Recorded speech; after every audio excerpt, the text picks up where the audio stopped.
Well, good evening, everybody. We'll begin with the our pledges and prayer. Sorry.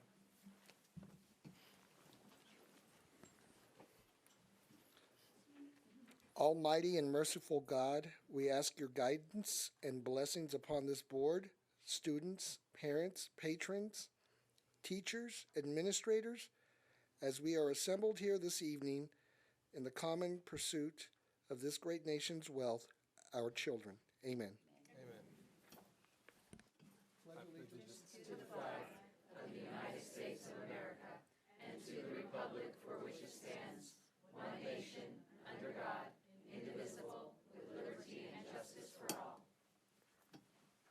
Honor the Texas flag. I pledge allegiance to thee, Texas, one state under God, one and indivisible.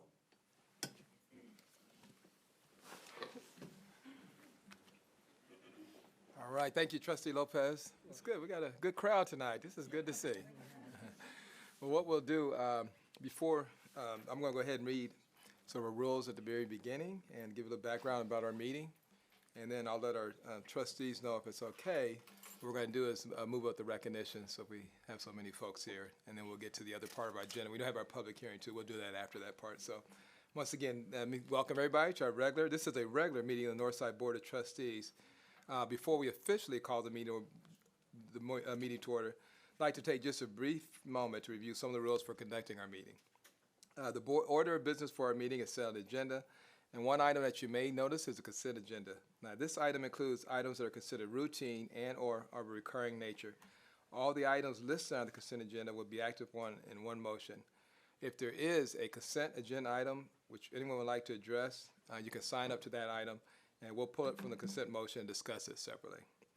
And the purpose of our meeting is to conduct board business, and for that reason, it is held in public. It's not a public forum, however, we do provide the opportunity for audience participation.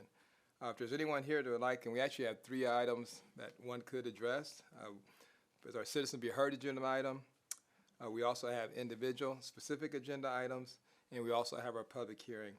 If anybody want to sign up for those, we had the sheet located at the front. Let me just check. Is there anybody else that want to sign up for any one of those 3? You are looking at me. All right, agenda items. Okay, I think we're good.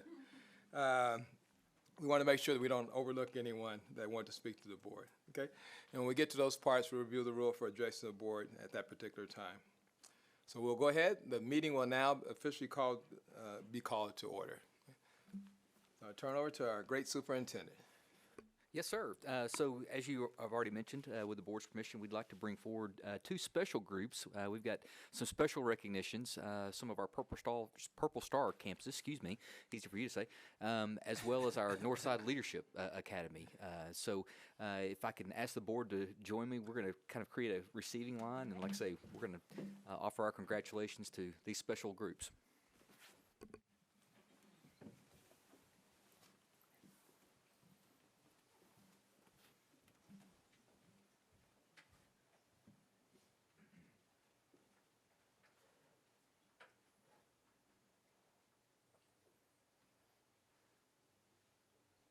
Mr. Blunt, Dr. Kraft, trustee. My name is Ray Galindo. I'm the Deputy Superintendent for Administration, and it is always a pleasure to recognize outstanding campus staff for their hard work. Tonight, we are excited to announce that 10 Northside ISD campuses earned the Purple Star Campus designation for the 23-24 school year from the Texas Education Agency. The Purple Star Campus designation recognizes Texas schools that show their support and commitment to meeting the unique needs of military-connected students and their families. This special honor became effective April 9, 2020 by the 86th Texas Legislature. Every fall, TEA awards the Purple Star Campus designation to campuses that apply and meet certain established criteria. An extensive application has to be completed for this designation, and that task typically falls on the counseling staff and principals, many of whom are here tonight. So, without further ado, at this time, I'd like to ask for them to come forward to be recognized. They're going to come up. I'm going to give them their certificate, and they will come up and shake hands with you. So the first Purple Star Campus designation goes to Baylao Elementary, and here tonight is their principal, Rachel Delgado. And their counselor, Cassidy Garnica.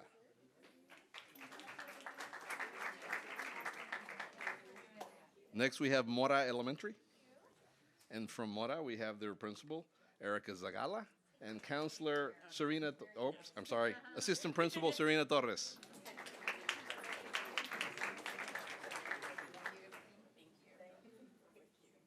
From Wernley, we have, I think I saw their principal, Lori Shaw, principal. There you go. And Ariana Garza, their counselor.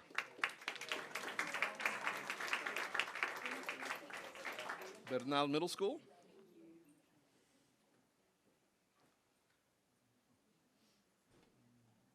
From Bernal, we have their principal as well, Jose Mendez. Congratulations. There you go. And Sally Mayer, counselor.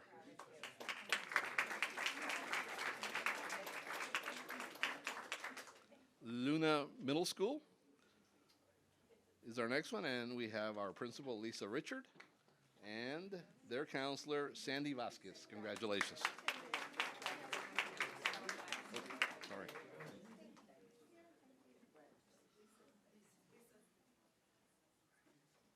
Someone may have gotten someone else's certificate. My apologies. But everyone gets one, I promise. All right. Okay. All right, I see you, Sandy. Scarborough Elementary, come on up. We have their counselor, Kelly Theriot, and Sandy Luna, principal.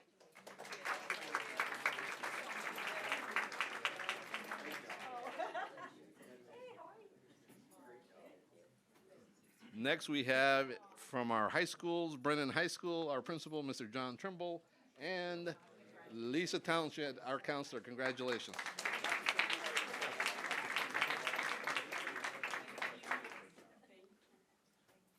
Next, we have Harlan High School.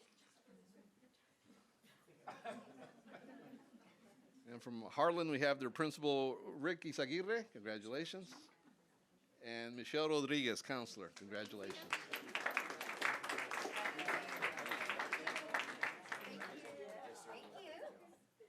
Next, we have Jay High School, and from Jay High School, we have Ms. Terry Cuellar, principal. Congratulations. Here you go.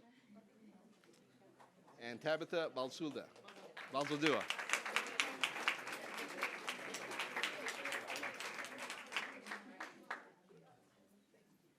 Next, we have Stevens High School with us, our principal, Ryan Portel. Change his name.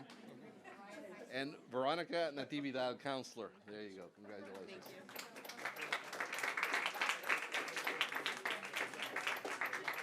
From our grants department. You thought you were going to get away. Also from our grants department, who really spearheaded this along with Mary Libby and Kim Ridgely, Carol Chavez, our grants coordinator. Congratulations. There you go.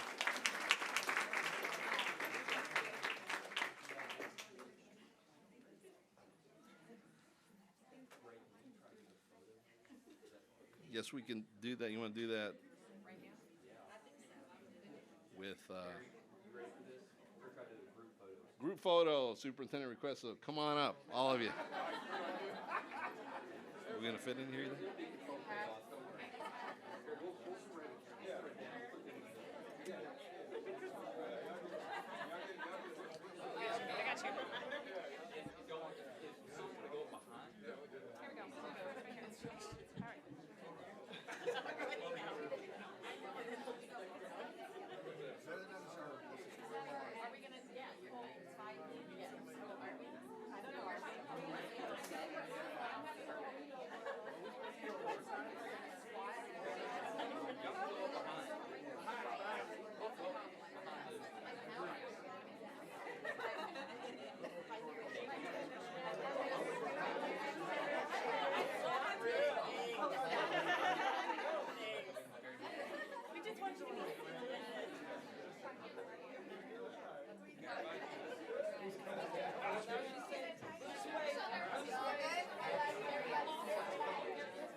Okay, I'll preface by saying, Dr. Kraft, this group was supposed to exit the next group in LA, so if you want a photo, we'll probably have to do it outside.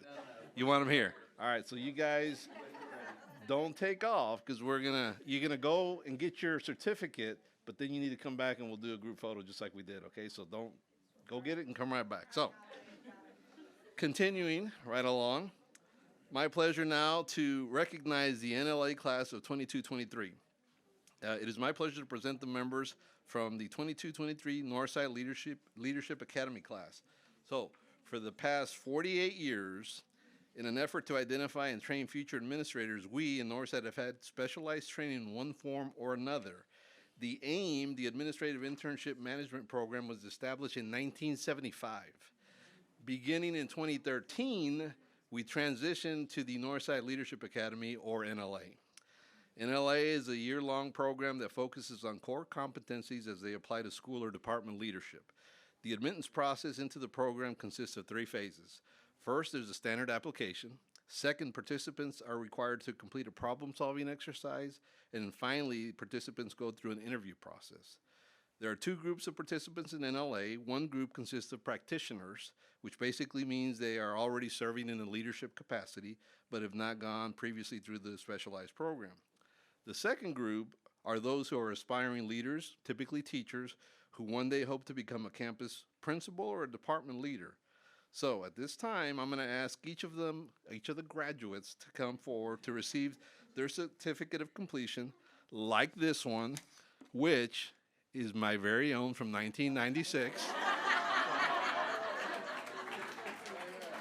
Looks very similar, a little newer, of course.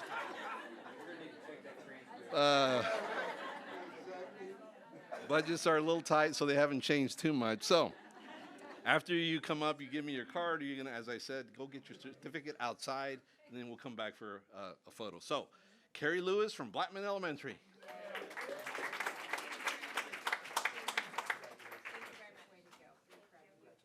Jennifer Foley Ventura from Mary Hull Elementary. Jennifer Costello from Boone Elementary. Jacqueline Schneider from the Northside Alternative Middle School. Hannah Narvaez from Rawlinson Middle School. Elizabeth Puente from Esparza Elementary. Nicole McAvoy from Bernal Middle School. Jennifer Cipollone from Neff Middle School. Diana Driggers from Clark High School. Miguel Trevino from Folks Middle School. Kelly Hall from Folks Middle School. Ryan Brassel from Brennan High School. Aaron Logan from Brennan High School. Amber McWilliams from John Jay High School. Manuel Villarreal from John Jay High School. Heidi Belson from Clark High School. Melissa Jobson from Clark High School. Marisa Martinez from Evers Elementary. Stacy Hobdy from our Spec Ed department. Ashley Riojas from Marshall High School. Jasmine Williams from Strauss Middle School. Damaris Gutierrez from Pease Middle School. Marisa Barbosa from Powell Elementary. Brandon Utterback from Sotomayor High School. Jesus Padilla from Cole Elementary. Ivan Castillo from Cass Teach High School. Jennifer Deaver from Zachary Middle School. Jennifer Davidson from our Spec Ed department. Samantha Weisler from Wonky Elementary. Laura Ontiveros, McDermott Elementary. Michelle Bunn from Coots Elementary. Daniel McCafferty from O'Connor High School. And last but not least, Sarah Bader from Special Ed Department.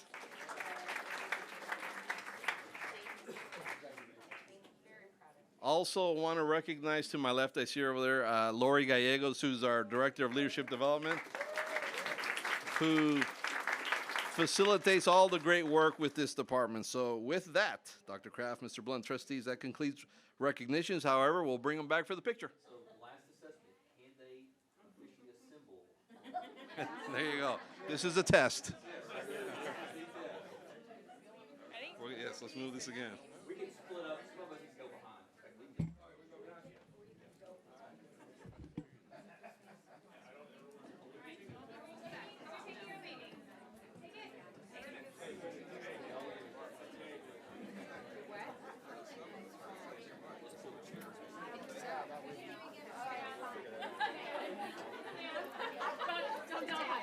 Just sit like right in here.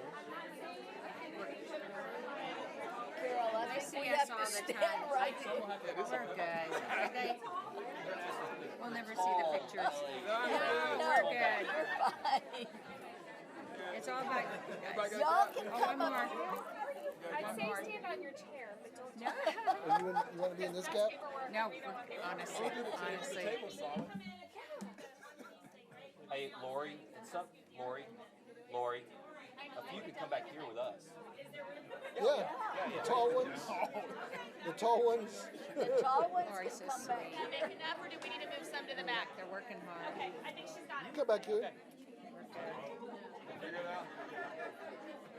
Oh well, we got it. Look at Sander.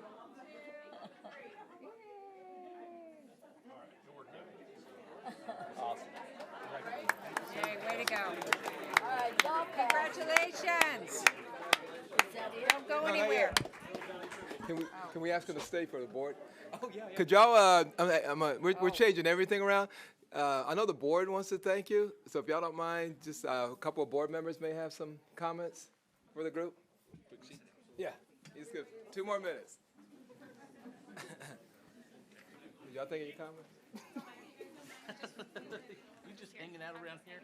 We need to bring her in more often so she can move the podium. You ready? Yes. Okay. Y'all, it is with a great deal of pride that our board wants to recognize again each and every one of you. We know that you are in where you're supposed to be in the one of the best the best school district, but one of the best positions to lead a campus or a department or become a trustee. I was in it, and what was the year? With Jack Jordan. I was the last name class with Jack Jordan, Dr. Jordan. 19 what? 92. See, that's what happens. But I will tell you, I look back and I go, oh my gosh, I am so glad that I spent the year doing that. It was a year. I don't know what it is now. It's still a year. Yeah. You didn't have to put up with an administrator, though, that wore long socks over his knees with pants and took us to every single campus, and so that was a real experience. But you're here, and again, we're very proud. And please stay in Northside. We love you. We need you, and our kids need you. So thanks again, and go home and eat dinner. And let's see who's playing tonight. The Phillies and the Diamondbacks. Yes, there we go. Yeah. Okay. And then, I'll pass the torch. Well said, especially from 1992, 1996. Boy, we're You guys going are back a doing the few math and going, oh my God, she's that old. But I also want to thank first, as you all know, being here in Military City, USA, how important it is that we not only serve our military dependents and families, but we do it well. So it's so great to see us get that recognition tonight. I think half of our board are either military dependents or in the military also. We all definitely appreciate the military, but for the ones that serve, we definitely understand. And for ones that are up and coming, literally, in the sense of taking on further responsibilities, couldn't say it much better than Trustee Hall did. But thank you all for, one, not only what you have done, but what you're about to do too. Because as you know, our key to public education is always, I'm sorry, Superintendent, but it's always at that campus, without a doubt. What happens there, how things take care of there. So you're the ones on the front line. So thank you all for taking on that responsibility. And you all have a good evening, and thanks for joining us tonight. We really appreciate it.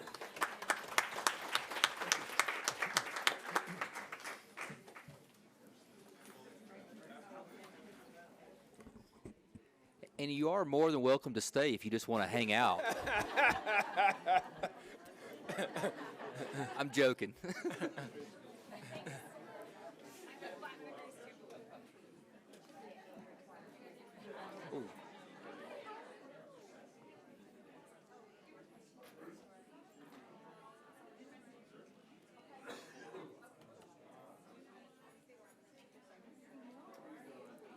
First report. Yep. And the first, okay. Hearing part. And nobody signed up for that, right? Okay. Okay.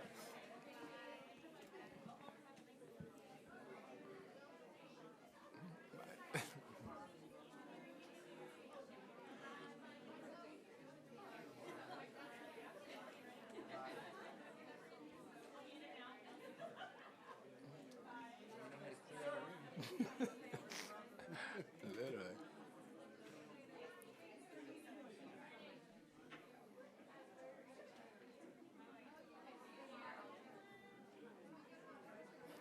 All right, and as our departing, I should have stated this a little bit earlier, but as you notice, we do have three trustees that will not be attending tonight for very valid reasons, but we do have our quorum here this evening, so I want to officially announce that also.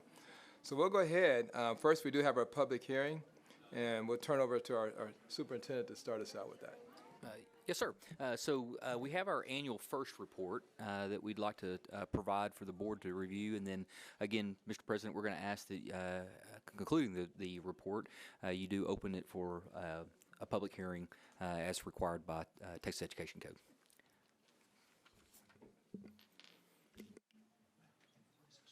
Hello, good evening. Dr. Kraft, Board of Trustees, Tiffany Contreras, Assistant Superintendent for Budget and Finance. Today we are going to present to you the results of the 22-23 School Financial Integrity Rating System of Texas, also known as School First. Oh, thank you. The main objective of the rating system is to assess quality of financial management in Texas public schools. This information is based on the financial information in the last audited fiscal year 21-22. So the rating is 22-23, but it's based on financial data from 21-22. The rating is based on 20 financial indicators with a variety of numerical scores. Variety of numerical scores, yes or no scores, or pass or fail scores. And so for the 21st year in a row, NISD has received a rating of A, Superior Achievement, with an overall score of 98 out of 100. On the next slide, you can see each of the 20 indicators with the yeses or nos, the pass or fail, no fails, and also the numerical scores for each one. And so on indicator number 11, you can see last year we had a score of 6, and this year we had a score of 8. And that is related to a formula-based score that takes our liabilities divided by our total assets, and it just comes up with a percentage. So what is our total percentage of liabilities? So last year we were above 70%, which gave us the 6-point scale. And this year we are less than 70%, which gave us the 8 points. We would have to get under 60% to get the full 10 points. And that is a summary of the School First rating.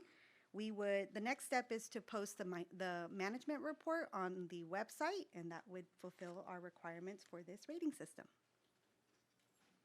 Any questions? As Tiffany indicated, unless the district would like to appeal the rating, there's no formal action to approve the first report, but it is required to open for a public hearing. Yeah, so, do we have any citizens that wanted to make comment? Okay, we'll officially consider that done also. And this is, is there any trustee comments, questions?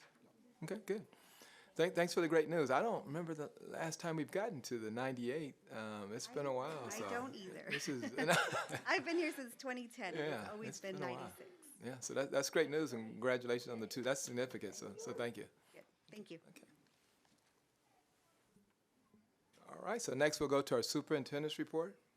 Absolutely. So it's been a pretty busy month thus far, to say the least. I know that sometimes it's the misnomer that October is a slower time during the school year, now that we've got the school year underway, but that's, I think, probably a little bit contrary. Very briefly, we did have the opportunity to meet with our Northside Communication Network, also our NCN, known as our NCN.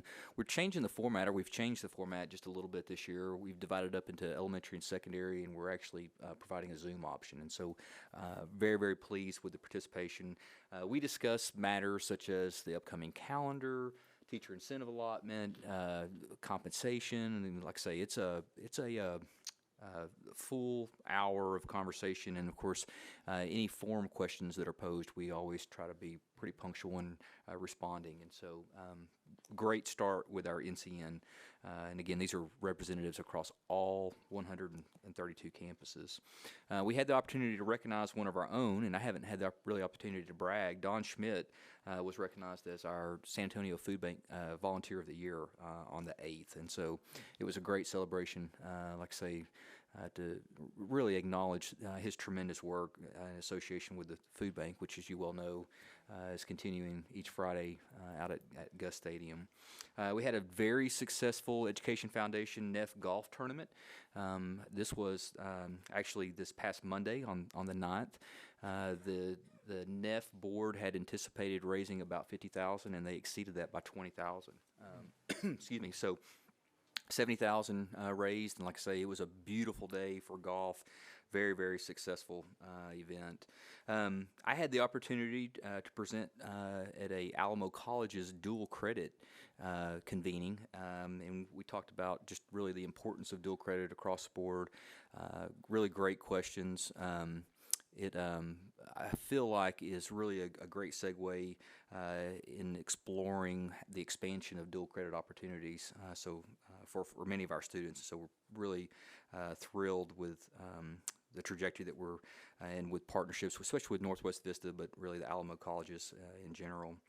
We are celebrating Red Ribbon Week, so you probably have been invited and may be preparing to engage in pep rallies. I know we've got a pep rally tomorrow, so excited about the opportunity, like I say, to ensure that we're messaging to our youth the importance of remaining drug-free. And unfortunately, we still have to convey this message in today's day and age, but it's an important one. So excited about the activities going on across the district.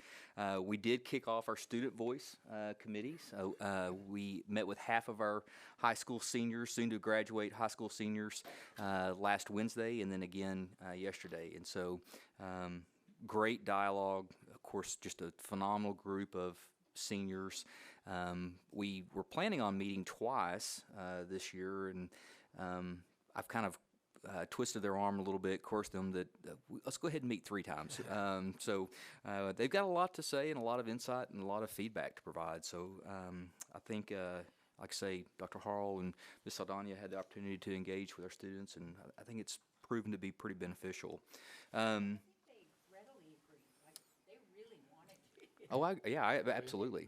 Yeah. Yeah. It doesn't hurt that we're feeding them pretty well. Yeah, but no, it's great group of seniors, and like I say, we're thrilled to be able to engage and, like I say, really just have the conversation, dialogue as to their experiences in Northside ISD. We had our Cast Teach ribbon cutting on the 18th, last Wednesday. It was a pretty phenomenal event. Of course, this program, as I've mentioned before, is really near and dear to my heart, and seeing that this is in preparation for our next, talking about in LA, our next generation of teachers, educators. And so I'm making a lot of promises that as they prepare to graduate from college with their teaching credentials, that they have preferential hiring treatment. So I hope, Ben, you're ready for this. But great group of students, of course, parents, and great community sport at the ribbon cutting. We kicked off our middle school esports at the Northside Activity Center this past Saturday, and it was a little wild, and I didn't get there for the busy time as they were kicking off, but no, it was great to see middle school students that are involved, engaged, and supporting one another. I know that we mentioned this probably with the high school esports, but to see the middle school students that engaged and supporting one another, it was really pretty special. We're wrapping up our open enrollment, and so this is really more or less another one more shameless plug. We're really working and pushing hard to have all 14,000 plus employees enroll in benefits. This is an active enrollment, and so there's not a plan that rolls forward. They have to go in, and all employees have to go in and select benefits or decline health benefits. And of course, the pet insurance, as promised, is a huge hit. I'm still scratching my head, Letty, but it is proven to be a real insurance plan program benefit. We had our kickoff to our high school bowling league last night, and of course that was fun. I wasn't quite expecting the party atmosphere, but with live DJ and all, it was a great event. And of course, we now have all of our high schools competing and participating in our bowling league. And then, like I say, we had a great parade of nations out at Colonies North this morning. It was really a special event to see 32 nations represented. Colonies North is obviously home to one of our newcomer programs, but it's just amazing to see the diversity and the inclusivity of that campus and just the overall culture. It was really a neat experience for me, being first time to see it and be able to participate. We had to have it in the cafeteria. We were concerned about rain, but it was still just a phenomenal event. And then I'm going to wrap up with just a couple of items. You probably have heard there is a debate that is taking place in Austin right now in and around school funding and ESA's vouchers, school choice. So not to belabor the matter, but Senate Bill 1, which is primarily the school choice vehicle from the Senate, and Senate Bill 2 were filed a couple of weeks ago. Senate Bill 2, in essence, is the funding, particularly in and around teacher compensation. It's not believed at this point, seeing that the governor's call did not include any form of school funding and or teacher compensation, that it will be heard.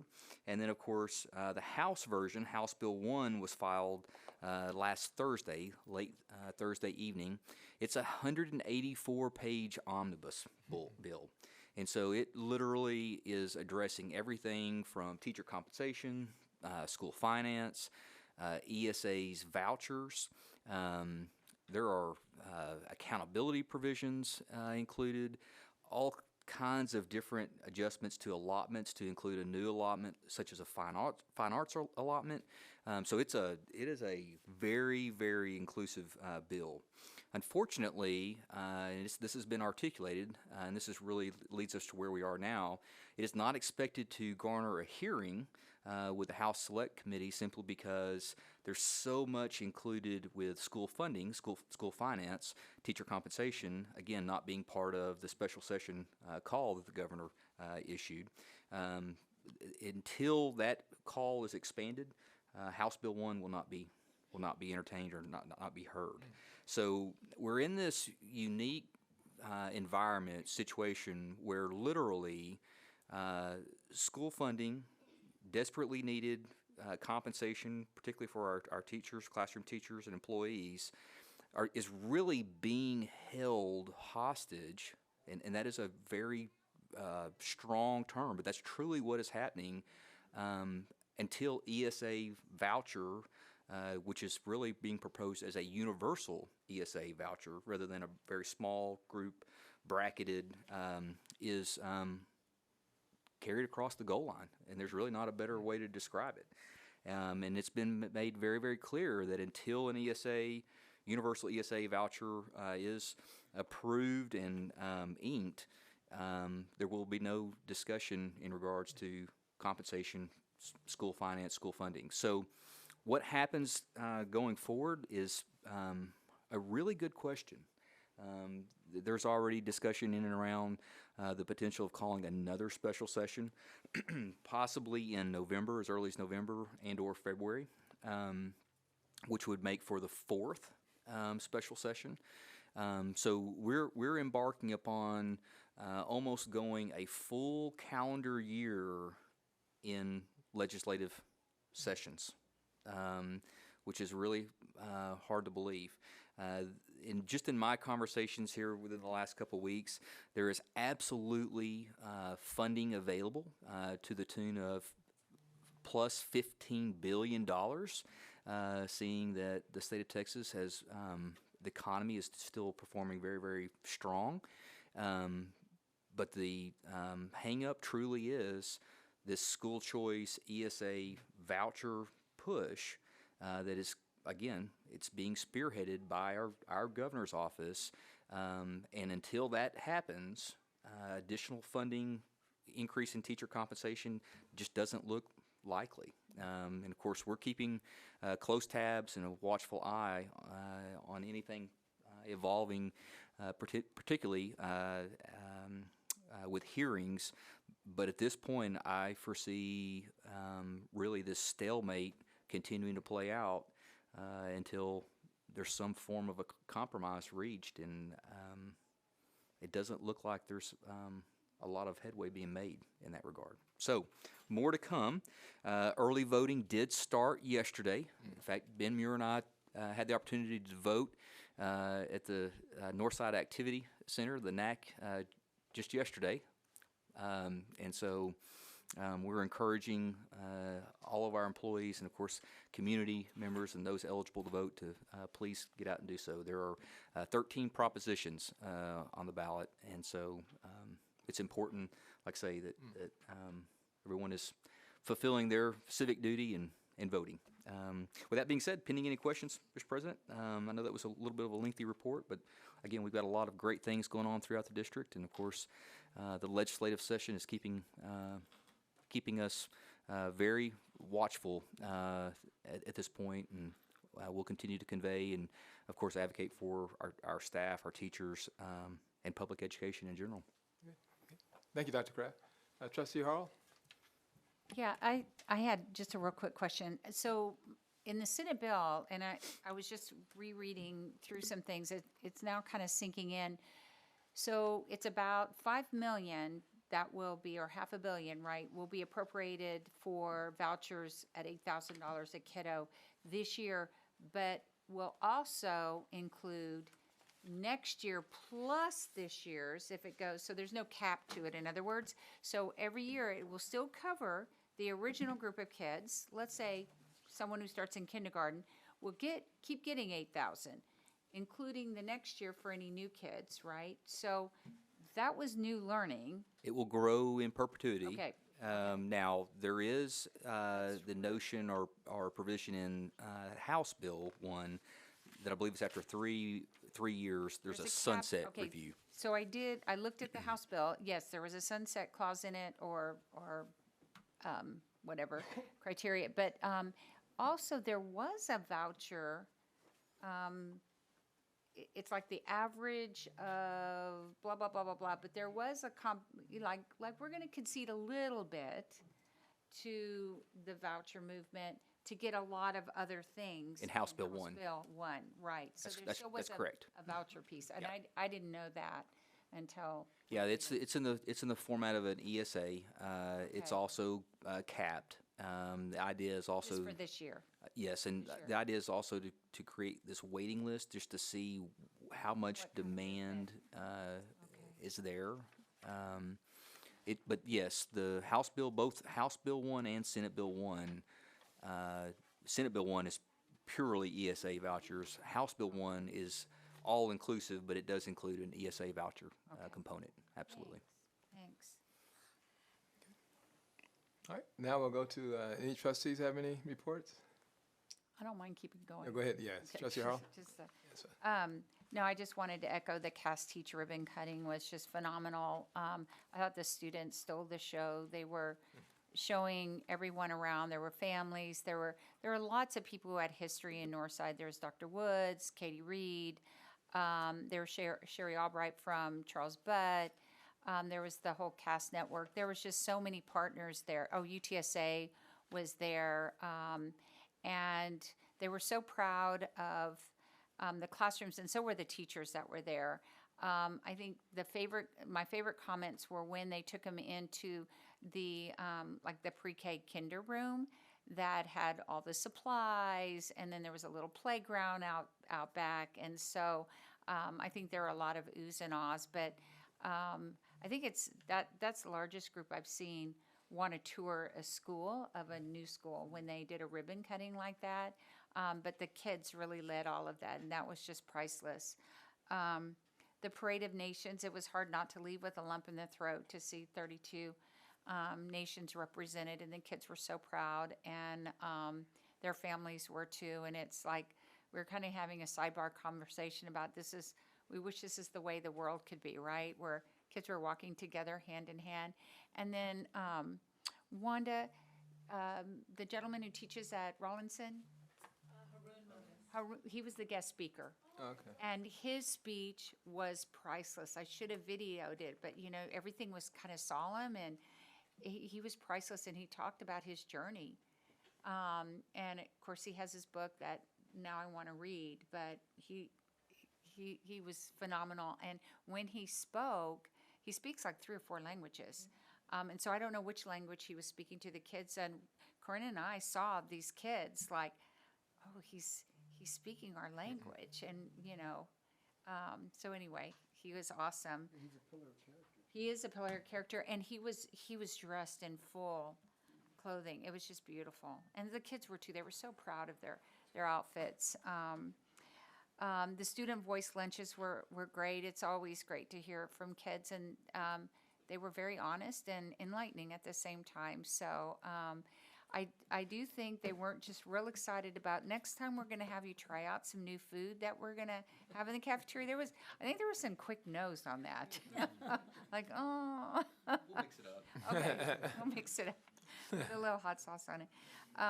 Bowling blew me away. It was like the biggest pep rally in the world, and there were so many people, and Bandera Bowl was so gracious letting us, or letting the families bring in cupcakes, and there was every terrible food in the world in there, and there was cheers and mascots and kids. But I think the piece that Dr. Crafton and I were really impressed with, the gentleman who kind of organizes it was talking about when they went before UIL that 75% of the kids who are in bowling would do nothing else if it wasn't for bowling. Like, they'd go home. And then when you walk around and talk to the kids, it was amazing that they found their place, right? And so I think the same could be said with esports, that Saturday, seeing the kids and the families in esports, that's probably the one thing that they would choose too. And what I like about esports is there were teams competing, but they could have a big esports club at the school. So lots of kids could participate after school, but certain teams were chosen through that participation, but you could still come. And so that's what I love. And it was nice with bowling that the principals were all there too. It was real powerful. Be Well, Stay Well, I got to co-present with Nanette Valdez Izagera, and she and I did it wasn't a presentation. We had teachers go through a wellness room and how if they wanted to take that back to their campus, here's all the things you need to go back and do it yourself. But the sessions were tremendous. And the teachers seemed to be so grateful and appreciative. There was a mammogram outside. There was food outside. There was a climbing wall. It was really well organized. There were flu shots across the street. And so kudos to the counseling department and the SCB department. It was phenomenal. And I think that's it for now. Thank you. Oh, don't forget, tomorrow, Thrill a Mill. We're missing it tonight, right? But we were supposed to dance. Remember this time last year, we were gonna dress No. up, the board was gonna dress up as zombies. No, you said you were going to dance. We have no record of that. Being the new superintendent, I Can't prove it. don't have any record of that Okay. request. This time next year. How hard is it to be a zombie? And the thriller, it is, okay, we'll work on it. Anyway, see you tomorrow. Okay, most everything has been said, but I love the student voice. Dr. Kraft, I'm so excited about that. Thank you so much. And of course, the Parade of Nations today was awesome, awesome. Cast Teach, I can't say anything else. It was great. We did go to a band competition where we got to see all 12 of our high schools perform, and they were incredible. I just sat there and thought, look at the hundreds of kids that are spending hours upon hours during the summer and the heat, and they were so proud, and their performances were incredible, and 4 of our high schools made it beyond the local competition, so we're excited about that. And in talking about the bands, I want to give a special shout out, and this may come back to bite me, but this was the first time I had seen it, so that's why I want to give a shout out to Coach Bruce from Brandeis High School. At one of their football games where they had homecoming, the band did not perform during halftime because of homecoming, but they were going to perform after the game. When that game ended, he had all of his football players stay and sit and watch the band perform, which I thought that is incredible because they perform for the team week after week after week, and yet this time the football team was told, you're going to get to watch them perform. So I thought that was really, really impressive. We also had Go Public breakfast, and I always love those Go Public events because it's trustees from all of Bexar County, and it's interesting to see that we were all on the same boat, with financing, so we just have to pray that something goes well for us. The Be Well, Stay Well for our employees. It was an incredible event, and I hope that next year more of our employees show up because it really is an event for employees. Lots of good sessions that were presented, and she did the rock wall halfway. I was wearing sandals. I couldn't do it. We went to Ag in Action, which our ag program is incredible. All those little 4th graders seeing all of that was really neat. Inside had a ribbon cutting, and 3 groups of kids did a presentation almost like Shark Tank, and it was really interesting to watch them do all of their requests and putting out their new ideas. Football, volleyball, we're winding down. It's almost over. I hate to see it go. The girls' water polo will be competing in the state semifinals this weekend, so we wish the Lady Broncos good luck. The bowling competition just blew me away, just like Carol said, and we're so thankful that Bandera Bowl does that for our school districts. So thank you, Bandera Bowl. All right, good. Thank you, Trustee Tadai. I was just going to add, definitely want to give thanks to our community. The reason why is, and I don't know if y'all seeing it too from our superintendent and others, but it seems like a lot of more individuals are wanting to volunteer to serve on our different committees. A lot of corporations and really, because of my background in cybersecurity, a lot of those companies and other companies too are saying, hey, how can we help out with STEM and other type of activities? So it's good to see number of individuals, organizations coming forth lately. Yeah. Oh, go ahead. Adding to that, and I forgot to include that, but we have had such great attendance at football games. We've had up to 5,000 people going to watch the kids, and I have been so impressed, and I want the parents to know how much we appreciate them being there for the kids and how much fun it is to see them watching their kids and cheering on the team. So I thank our parents also for their support. And then the last one I had, and Ray, I'm going to let you explain properly. Our standard response protocol that I received. I was going to make sure each of our board members had one of these, put on the back of your badge. Ray, you want to tell them briefly? Sure, you want to hand one to me? Ray. So first of all, they're not in the order of what you might consider in terms of seriousness. That's something we're working through. So the first one is a hold, and that really is the one that has already triggered some discussion. But basically, the situation where there could be a disturbance somewhere on the campus, and the example I think that was given could be a water leak perhaps in one part of the building. So we're going to hold, and we don't want to move kids around until we figure out what situation is and we address it. The second one is secure. Now, this is the one that has gotten the most attention, and the reason being is that for many years, you as trustees included, every time we went into what we call a modified lockdown, where we secure all exterior doors, that has now changed to what we call a secure status, and that's what you see there, the second one on your card there. And so that, from now on, in terms of any time we go into that status, you'll get an alert from this. The third one has not changed at all, and that's the most serious one, in my opinion, in terms of how we react, how quickly we react, and what we do. That's a lockdown. Language hasn't changed there. What that means is, and our students have been trained, our teachers have been trained, and what the action is, including the video that I think at one time we brought to you as trustees, is lights are out, doors are locked, children are hiding, and we are completely quiet.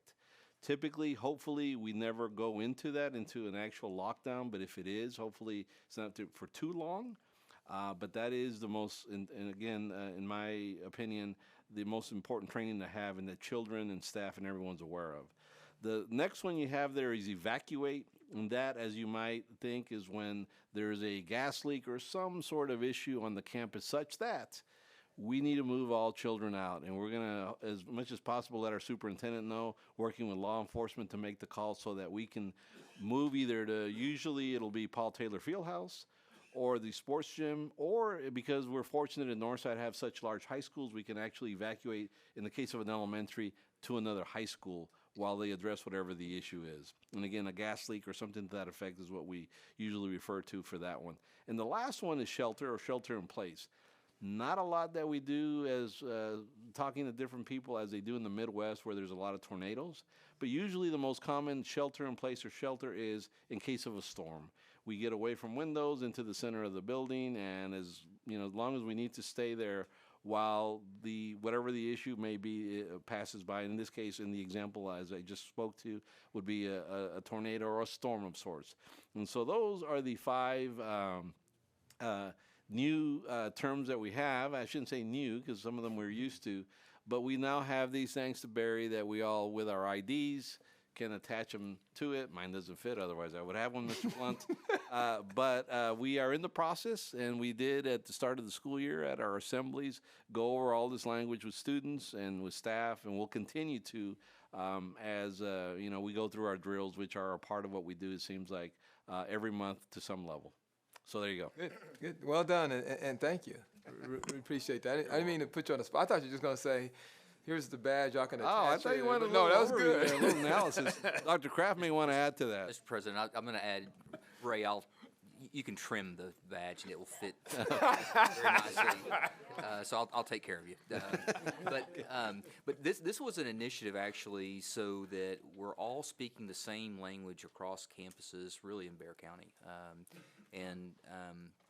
It used to be we would have different code words and now we've evolved, especially to help substitutes or individuals that are not as familiar with maybe our emergency response planning within the building to know exactly what is to transpire. And so it's been an overall team effort, and I think that it is definitely a positive and moving in the right direction, particularly as we work with law enforcement entities and first responders. We're all on the same page. So, Ray, appreciate your efforts, and of course Shane and our police department and putting this all together and making it happen. So. Thank you again. It is significant, so thank you again. Okay, and then Trustee Lopez. I did think of one thing that I did attend actually with my schedule. So, but it happened to be, if you're familiar with our keypads, our keyless entry pads, where we put our ID badge on it. It's that little box, and it's made by a company called HID. Well, I was invited to go talk to them and their North American vice president and a group of sales and engineers from their team to talk about how they could improve or help with the K through 12 system and what we saw in the future with our securities and things that were required to do by the state. So it was a very interesting conversation. We had some trustees, two from Southwest, a couple from the East Texas, and then a couple of police officers, police chiefs from school districts. So conversation centered around how we can improve, or what are things that we can improve on, or they could improve on, and was more technology-wise. What is the technology going to look like? How will it evolve for in the future? And I was looking at 3 to 5 years. What was interesting was how AI was going to be a part of something like that. Really interesting. So that kind of surprised me. AI, as well as the cameras, the identifying, being able to identify facial recognition. So those were interesting topics that were coming up, and so learned a lot from the different school districts, that it was all the same problems that we have. You know, access, denying access, making sure that everybody's doors were closed. So it was all common interest, and it was good to hear that. But the main one was going to be, you know, denying access, and then how do we keep up with the technology without funding? So, you know, and I basically told them, I said, you know, well, it would help if you guys would help advocate for us as well, you know, on the public school side. So, and they took that to note. And so I don't know if there's going to be a follow-up, but we do have a representative from the company that lives in the district that has children in our school district, and he's very knowledgeable in the committee and in as far as nationwide and what's involved as far as security. So wanted to get a little bit more information about our security. I think we have a committee. Yes. So Agent I'd security. like to get more Yeah, that's where information later on, and that's where this came from, but yes, sir. I'd like to get more information on that and share my information with them, with the committee and what I found out. I thought it Yeah, I would be think helpful. we can absolutely add it either, if it's specifically door hardware, we can either add it to a safety security committee meeting, or we can look at it in a future building committee. Sure, yeah, building committee may be working, but I also wanted to put a thanks to Chief Carnes and his team they helped me answer those questions, and that's what I took and presented, so it was good. So it was good, and they appreciated it, so, thank you. Okay, thank you, Trustee Lopez. All right, that concludes our trustee remarks, and next we'll go over to our citizens to be heard. And rules for addressing the board. We believe citizens to be heard is important and meaningful, and we'll listen to what you have to say. We value your opinions, although we are restrained by law from taking any action. Please address your remarks to the board from our microphone. Confine remarks to NISD policy or practice. You'll have 3 minutes for your remarks. At 3 minutes, you'll be asked to wrap up your remarks, and at the 2-minute point, our board secretary will hold up the yellow card for you. And once again, please don't make any personal attacks on individuals, and we're ready to go ahead and call our citizens to be up. Yes, sir. Mr. President, members of the board, we have 4 citizens that have signed up to be heard. First is Ms. Terry Zablocki.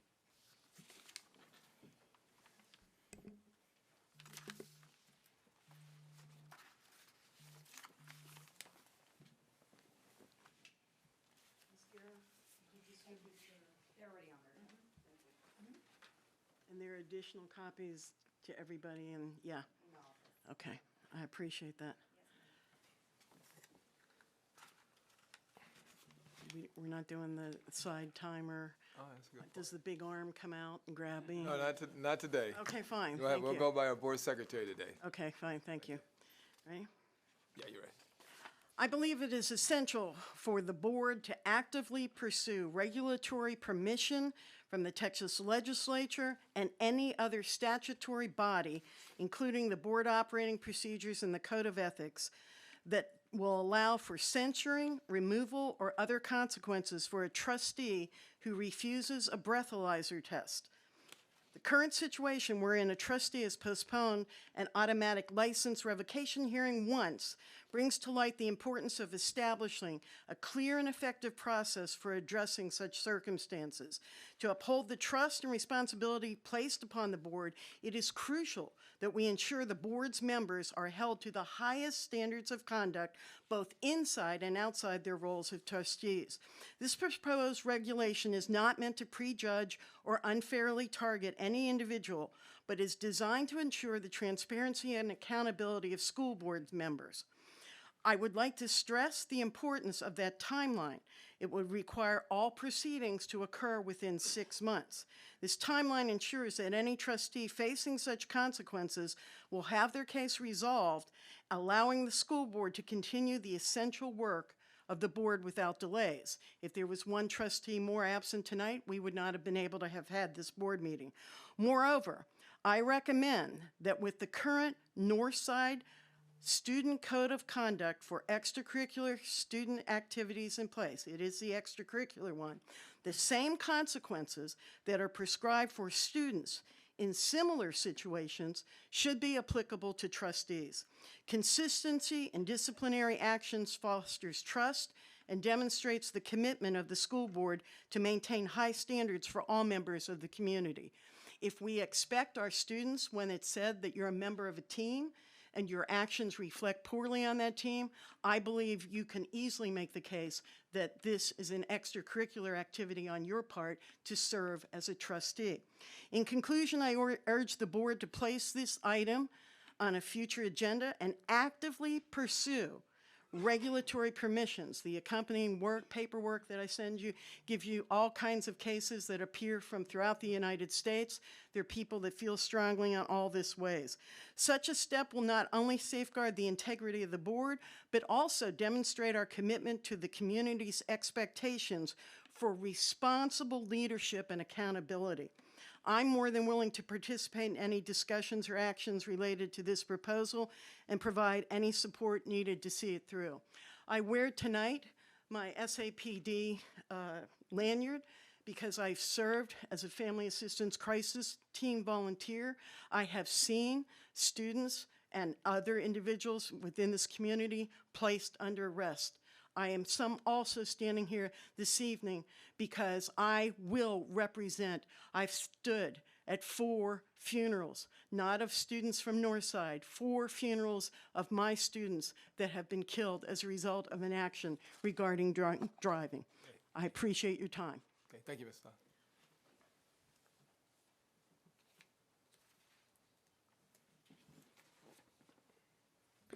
Ms. Wanda LaGoria. Good evening, President Blunt, esteemed trustees, and Dr. Kraft.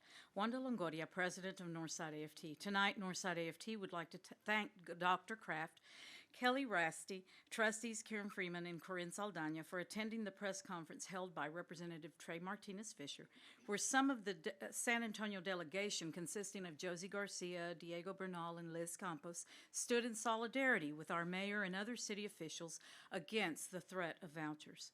Public schools have never been under such tremendous threats, so having everyone show solidarity is critical at this time.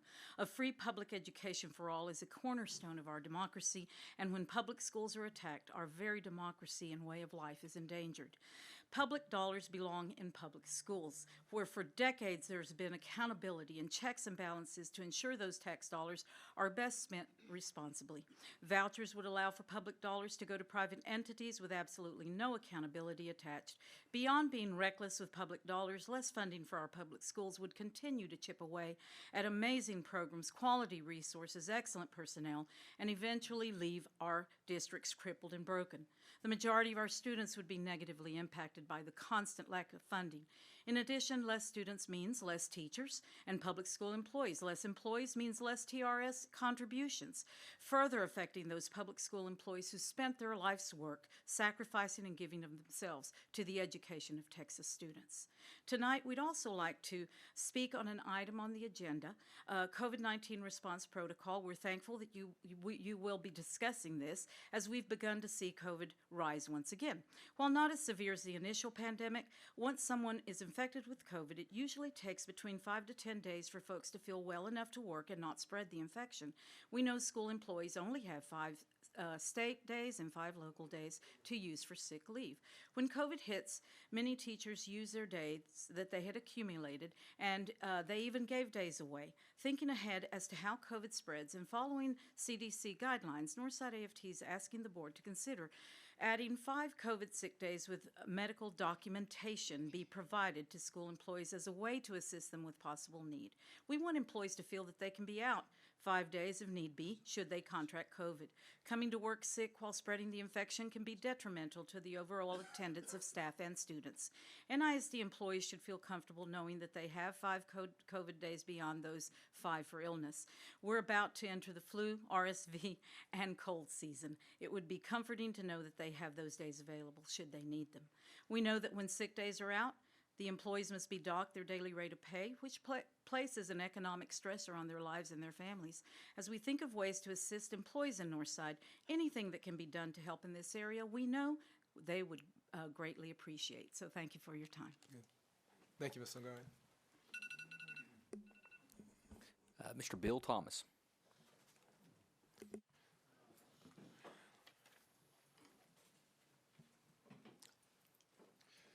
Good evening, board members, Mr. Croft.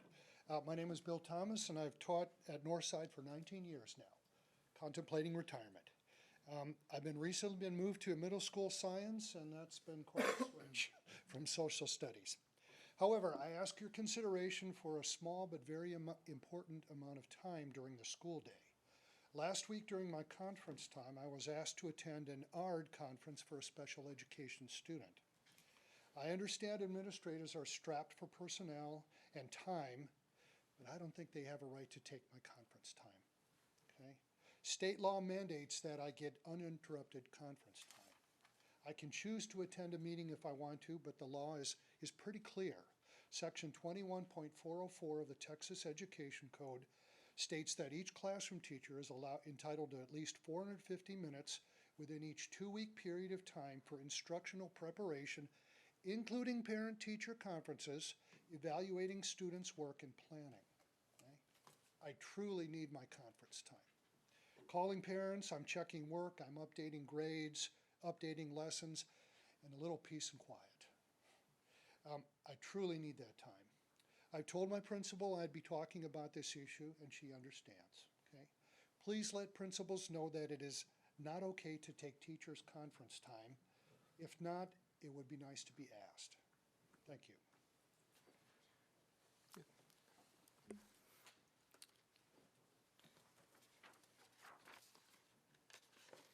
And Jamie Isapata. Okay, so today I'm here a little less aggressive, but more importantly, I am here because my kiddo is being directly affected. And I do want to mention, Ms. Saldana and Mr. Blunt, you always give eye contact, and I really appreciate that. We don't always get that from other board members.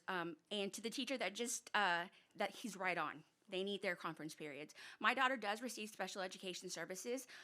According to IDEAS, it states a child's IEP team will determine individual appropriate accommodations necessary to measure academic achievement and performance for district and state assessments. The 4 types of categories for accommodations are presentation, how that student receives it, how they respond to it, and the setting and the scheduling. Well, when my daughter Jocelyn takes the STAR test for math, it affects her the way she's taking it. So she does require having it on paper and having a teacher read it to her. For the past 2 years, she has made huge strides in her STAR testing. It has gone from approaches just by 1. If she had not gotten that 1 right, it would have been below approaches, to meets expectations as far as the STAR math goes. And that's because she received it on paper and she had a staff member reading it to her. Today I had a meeting with Clark High School, and they stated that that was no longer available to her, even though I've spoken to TEA and Texas Sped, and they both state that it is. She does have dyslexia, and she does have an emotional disturbance that contributes to her ability of being able to track back and forth and her anxiety levels for that test. So the data shows that she did better on paper than she does online.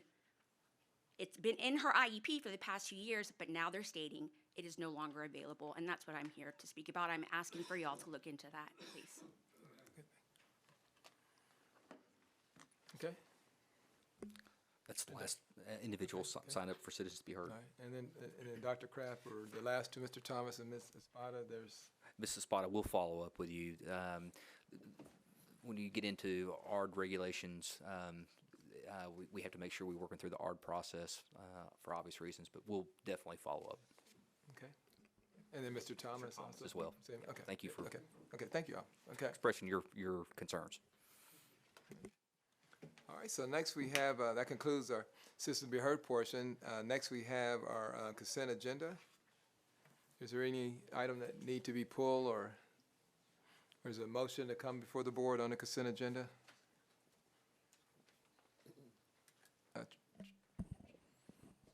Trustee Lopez? I move that we approve the consent agenda. Second. Okay, motion and second that we approve the consent agenda. Any further discussion?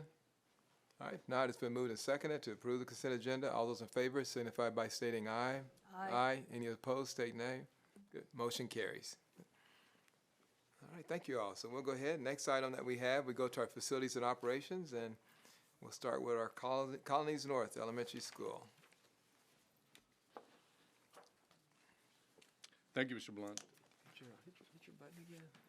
The first item we have for you is regarding Colonies North and a situation that we have encountered not long ago. And so this is just a kind of an update of where we are with the situation.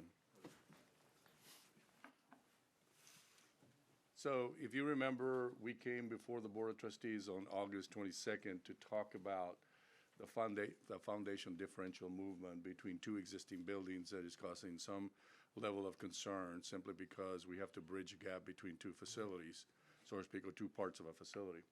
And so to that extent, we've mitigated that by doing whatever we could to provide ramping and things of that nature. However, we are concerned, as we mentioned previously, and this is the situation that we find ourselves in these photographs. C is the one that is probably, I would call your attention to, simply because it's the differential. They're supposed to be aligning themselves. So if you look at C, that piece that's going down should be actually up high. So it causes some concern. It is safe. We've had structural engineers review it. It is safe. It's moving together. But over time, it will either continue or get worse. So that's one of the concerns from a facilities perspective that we have. So if you remember, the 2022 bond program provided for us to replace the existing cafeteria, gym, and kitchen at this particular school. That shows you basically the layout, I'm trying to get that. Okay. This doesn't work very well for me. Anyway, so the area that we have that is of concern is to the right-hand side. Excuse me, let me get a pointer. Thanks, appreciate it. And it's right in this quadrant of the facility. So this is the front. Obviously, you drop off here, and you go into the building. There's the cafeteria, the little gym, pre-K wing, and there's classrooms flanking either side. So we presented a couple of options as a point of departure in a discussion. One was to proceed with the 2022 bond and let the buildings do whatever they're going to do, which is not probably the most popular recommendation that we would make. However, it is an option. Option two is defer the 22 bond, as we have from time to time, to the latter part of the bond. You know, it's about 4-year series, and then seek a proposal in the 26 bond to do all the school. So that was option number two. Option number three changes the sequencing of the master plan that was presented and approved by the board. That basically said we wanted to do the gym, cafeteria first, and then look at the other pieces later, and just change that and not do that portion, but take that funding and that scope and change it to where the issue is. So that was option three. Option four is to provide the additional funding to the 2022 bond program and include the scope of work that would remedy and resolve the issue that we have presently there. And of course, option number five is replace the entire school. So during the meeting, during that board meeting, it was suggested that we seek input from basically two bodies of stakeholders. One was the Citizens Bond Advisory Committee that we meet twice a year.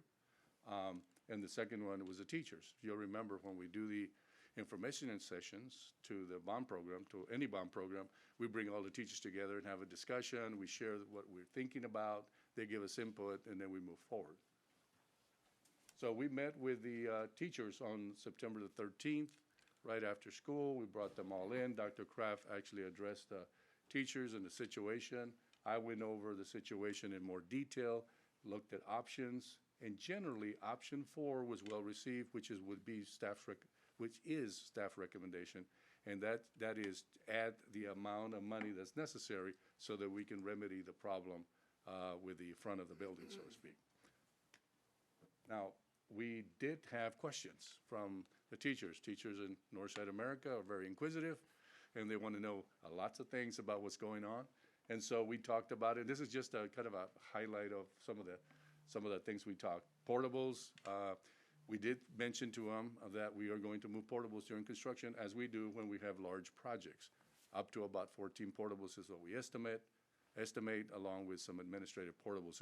So they wanted to know, are we eliminating the portables? Are we going to add portables? Are there going to be sidewalks? Are there going to be canopies during construction? How many portables?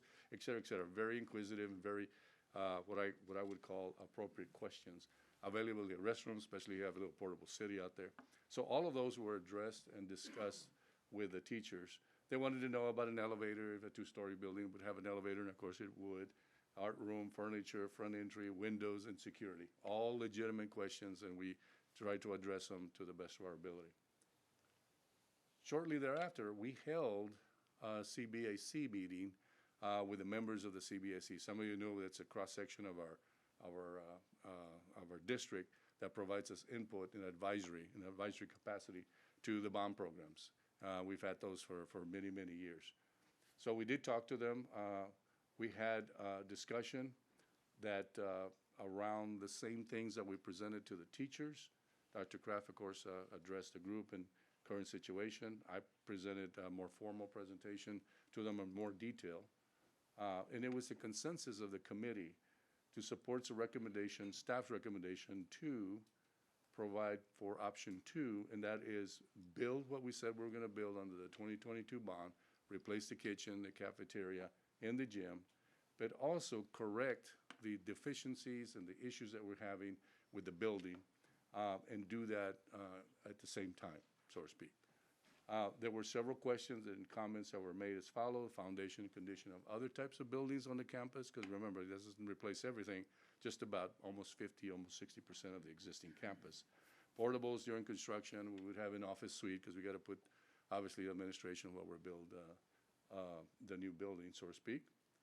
And of course, existing buildings, cafeteria will be left in place so we don't displace those students until we open the new section and we move them over and things of that nature. So we're talking about master plan ideas and things that affect the operation of the school during the construction time. They asked about construction timelines. How long is it going to take for our proposal? And we have estimated anywhere from 14 to 18 months. So that means they're going to be in portables for almost a year and a year and a half. And when we start construction, and obviously we told them about the timelines coming to the board, having it approved, and move forward. Cost savings, how we're going to pay for this, and obviously we have sufficient funds under our cost savings to be able to put another approximately $20 million to the project in order to remedy the situation that we have at the school. Site, we talked a little bit about that, master planning, where would the location of the library are, and things of that nature. Very, very inquisitive. One important point to make is, if you remember when we go out for the informational sessions, for what we call the CBC, this is the large 250 group that we're given a lot of information prior to and educating them, and then they give us input, and ultimately they make a recommendation to the superintendent and to the board. There's representatives from every single school. So at Colonies North, we had two individuals, two ladies that represented Colonies North. We invited them to that session with the CBAC, and let me tell you, they were supportive of the idea that they really wanted to see that we improve the facilities there at College North. As you will know, it's old. There's got a lot of parts of the old 1970s buildings. So they were very, how should I say, complimentary of the district to think outside the box and see how we can make it all work. So, so the consensus of the group ultimately was to go to support option 4 and make it what we call a two-phase. As you may know, we have phases that we do bond program, or we do facility improvements over time. And that this one was scheduled to be a three-phase. We do the gym, the cafeteria, this phase under this bond program, the 22 bond. Then we would go to a 26, we would add another phase. Then we would go 4 years later in 30 and add another phase. Well, because of the fact that we're adding a substantial amount of improvements, it would reduce it to a two-phase. We would do phase 1 under this bond and savings, and then we would recommend, obviously, that we do the remainder of the school in our next bond proposal. So that's pretty much it. Just wanted to give you an update. Dr. Kraft, I know you may want to share some thoughts as well. No, again, I just want to reiterate, appreciate the opportunity to engage not only the campus staff at College North, but also the CBAC committee.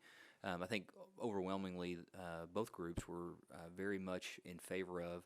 There were a lot of questions, as you can imagine, at the staff meeting, but I think that, like I say, once we really explained and articulated how this was going to be a much needed improvement, particularly with the foundation challenges and issues that we're experiencing, they were, I won't say 100%, but probably 99.9% in favor of. Interestingly enough, what came of the conversation with the CBAC committee, there's a lot of foundation issues in and around that entire area with homeowners that are having to go in and have all kinds of foundation repairs, and then, of course, the pool directly adjacent to the campus is also having some pretty significant structural issues. So it's the area that is shifting, and the soil, obviously, composition is causing shifting. So we were out there again today. Jerry Woods and I were actually looking at the particular area that the paint doesn't match up, and I really believe this is a matter that probably needs to be addressed sooner than later. I think it's probably settled even a little bit more, Leroy. Like I say, I think that this is definitely the way forward. It does decrease the number of phases, but I think overall it provides an optimal way forward that will have the greatest impact on students and staff of Colonies North. Okay. And then Trustee Lopez? Thank you. Leroy, thank you very much for the report. I appreciate that. And it's really important to make sure that we include all our community members. So I want to thank them as well, our CBAC committee, for their volunteerism and what they do, you know, and how many times they meet a year. So it's a lot of work managing and oversight of the bonds and stuff. So my thanks to them. I do have a couple of questions. When it comes to the information and the dates of phases of the project and how that's going to phase out, you know, the majority of the work, am I to understand that the majority of the work will be done in the summer? Or how would that work? I guess because what I'm looking at, when you talked about classrooms being moved, we're talking about neighborhood, because that's surrounded by a neighborhood. I'm just thinking traffic, you know, inconveniences that we could potentially get calls on. Who manages that, and how will they or we respond to that is going to be key. So I'd like to. So, good question. That is something that we do regularly, given that we're in live schools affecting a pretty sizable impact to the campus. What we do is, in the design team, facilities, administration, people like campus administrators and central office administrators, sometimes even police, gather, and we talk about what is the impact it's going to have based on what we're going to do out there. So we work as a team to be able to try to determine what are the impacts are going to be and say what are the resolutions. For example, the portables will be there for the start of school. So there's a lot of planning that still needs to be done to move 14 portables literally on that campus. hook them up, and so forth, so on. So that's like phase one. And then the administrative portables are going to move as well, the ones that we used to have at Glen Oaks, as a matter of fact, if you remember that far, move on to the campus. So that being said is we sequence, we pay real close attention, and we've learned a lot from the last 5 or 7 years that we've been doing these on live schools. The sequencing of how we're going to move forward. And here in the next item, that'll probably answer part of that question, because it's about the contractors as well. So hold on, because I'll share that with you in the next one. But there's a whole team of individuals that get together, and we actually set a schedule. This is going to happen first. This has to happen second. I've got to evacuate kids from this and set them up in an environment conducive to learning, et cetera, et cetera. And so it's an orchestrated thing. What we normally go after is during the summers, we want to do what I call the dirty work. We want to demolish buildings because it shakes the earth sometimes with the big equipment. And they can take a building down within a week. Rayburn, we took it down literally 4 days. And then comes all the sorting and things of that nature. But that's the dirty work. We don't want to have so much of an impact to the existing educational program. And given that we're relatively close, it becomes very important. So there's a whole team, Mr. Lopez, that comes together and sets that along with the contractor on this particular case, and we work together to try to mitigate as many of these impacts as we possibly can. Now, thank you for that. That makes it a little bit more clear, and help me understand that. My second question is centered around when it comes to, man, I just forgot it. I'm sorry. I forgot my question, but yeah, I'll come back to it if I remember. That's fine. Okay.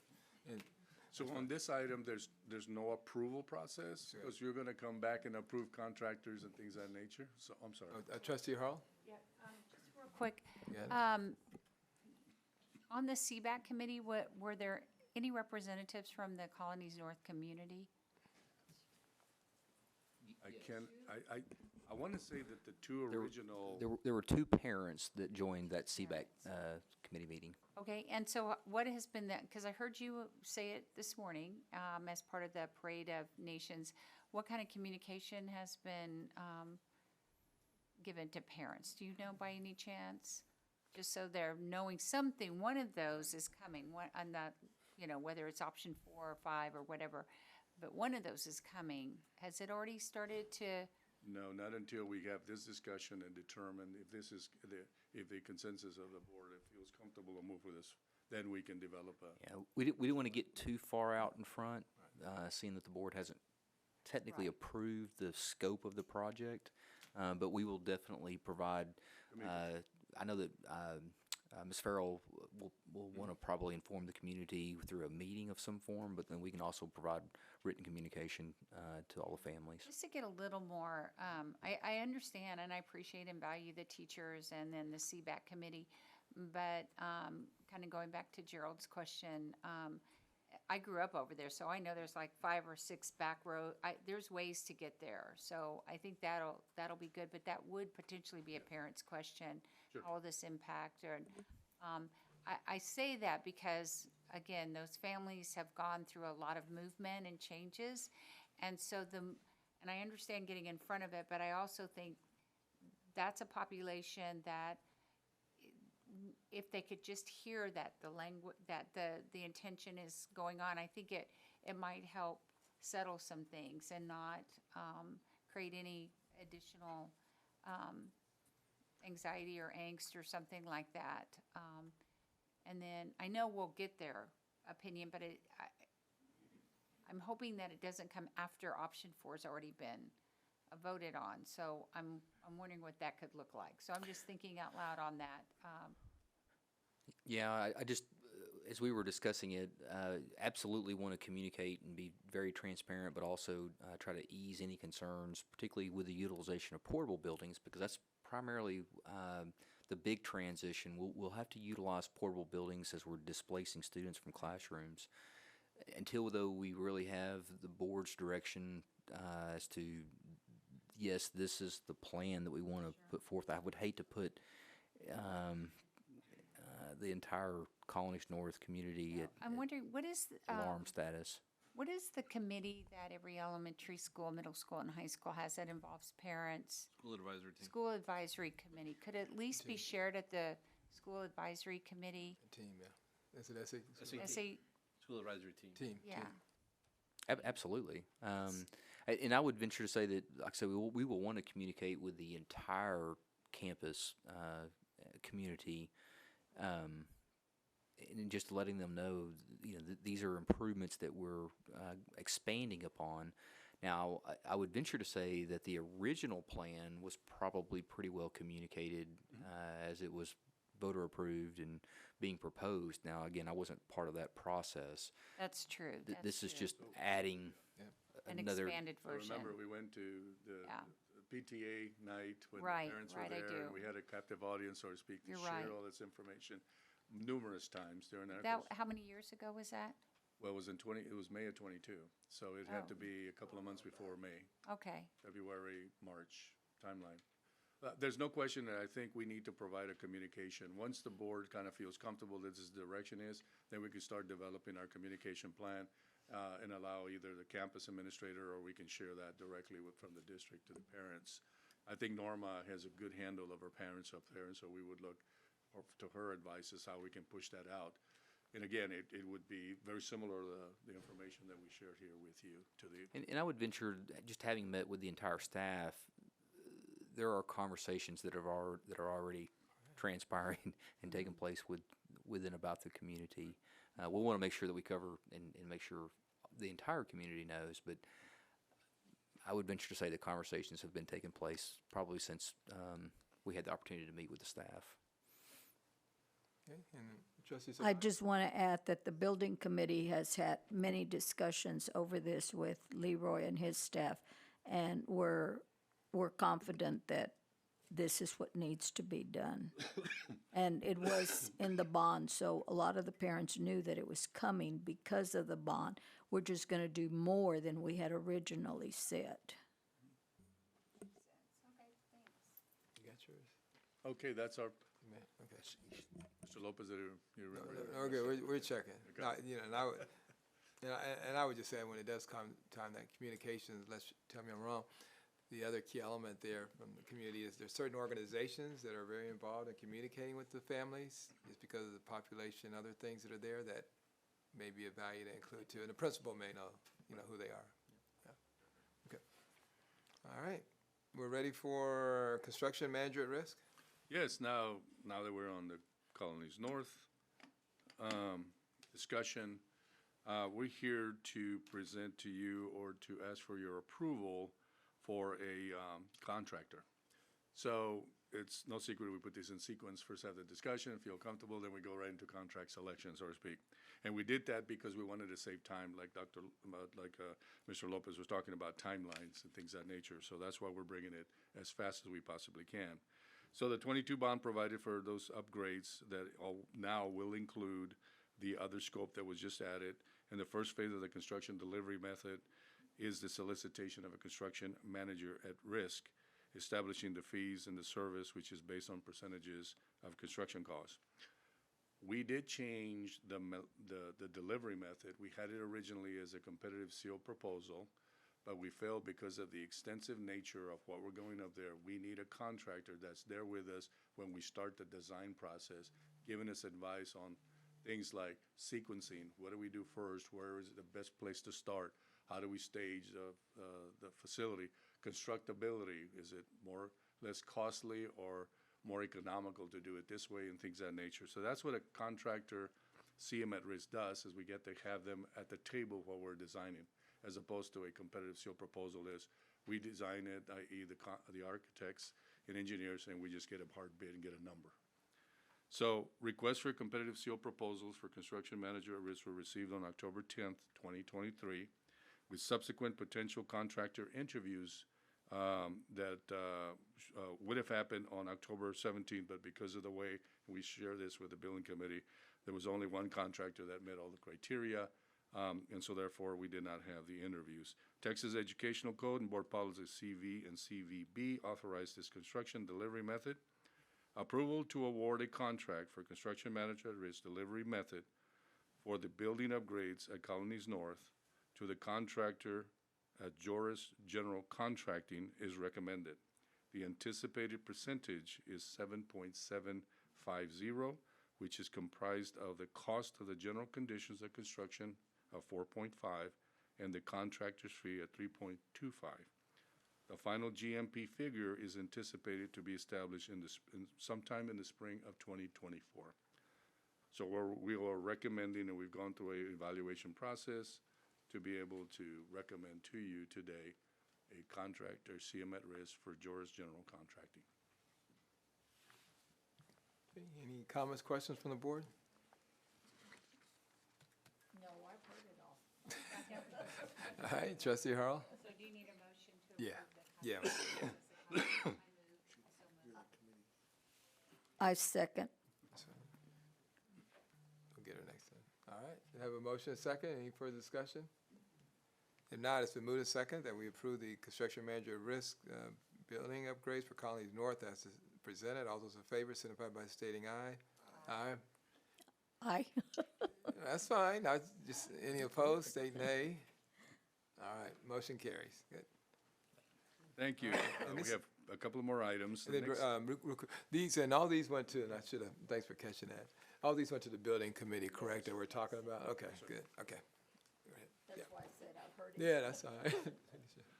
The next item for you is a contractor selection for the Agri-Science and Technology Academy at Sandra Day O'Connor High School.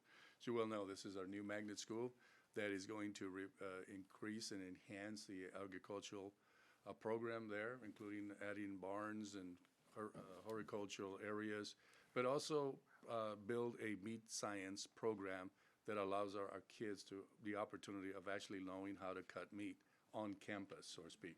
So a slightly different departure, but it is certainly something that's created a lot of excitement in the community, the campus, and hopefully the kids as well. So the 22 bond program provided for agricultural science and technology upgrades at Sandra Day O'Connor. Competitive seal proposals were received on October 10th, 2023, with the potential contractor interviews October 18, 2023, which were held. Staff and consultant have reviewed all the submitted proposals and conducted evaluation consistent with provisions outlined in the construction documents. It is our recommendation of the approval of Joris General Contracting be awarded the contract for the upgrades at what we call ASTA. All right, any comments, questions, or anything further from the building committee on this? Building committee went through all of this, and we were in favor of this, so I move that we accept this recommendation. Okay, motion and a second. Any further discussion? All right, if not, it's been moved and second that we approve the contractor for the Agricultural Science and Technology Academy as presented. All those in favor signify by stating aye. Aye. Any opposed, state nay. Good, motion carries. This is Galt Robertson from Joris General Contractors. Hey, good evening. So I'll just say, go to work. Good, thank you. No, I really appreciate it. Thank you all. Thank you all. Thank you all for coming after business too. Thank you. All right. The last item we have for you is a presentation for upgrades that were identified in the 2022 bond program for Sol Ross Middle School. So the schematic design is ready for presentation and hopefully for approval. And Mr. Roy Lewis of Garza Baumberger will give you the presentation. What I will say is, as we get started for that, there are two pieces to the puzzle here, as I mentioned to the building committee.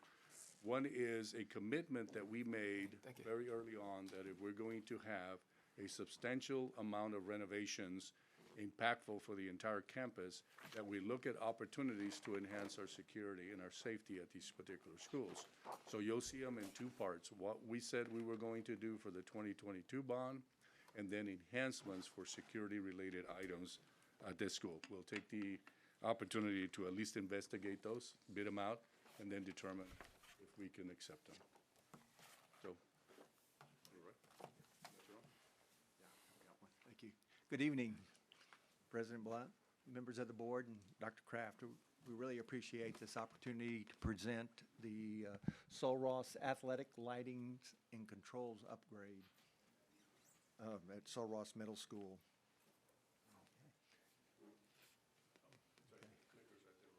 Oh, this one is a clicker. Okay. I'm sorry.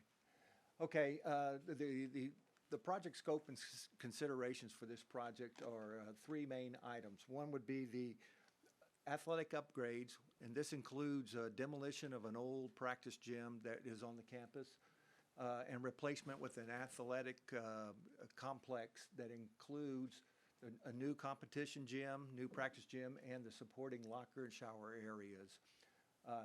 We are also looking at the parking lot and the fire lane improvements around this new building. Secondly, we're looking at lighting upgrades, replacement of the interior lighting in Building A as well as the classrooms with all the associated wiring, as well as the energy controls upgrades for the campus. As Leroy mentioned, there were other considerations. One would be beefing up the security at the administration building with a new security lobby, new security perimeter fencing, as well as possible security film on any windows that are outside of the barrier that we're proposing to put in. In this slide here, we are showing the demolition. Building E was the practice gym that we will be tearing down. It was adjacent to the existing Building B, which currently houses the current competition gym. And then Building F, which currently houses the mariachis in that building. We propose to tear out this berm that's adjacent to Building C and then extend a new parking drive up to the existing staff parking behind Building A so that we would have a better bus loop coming onto the campus.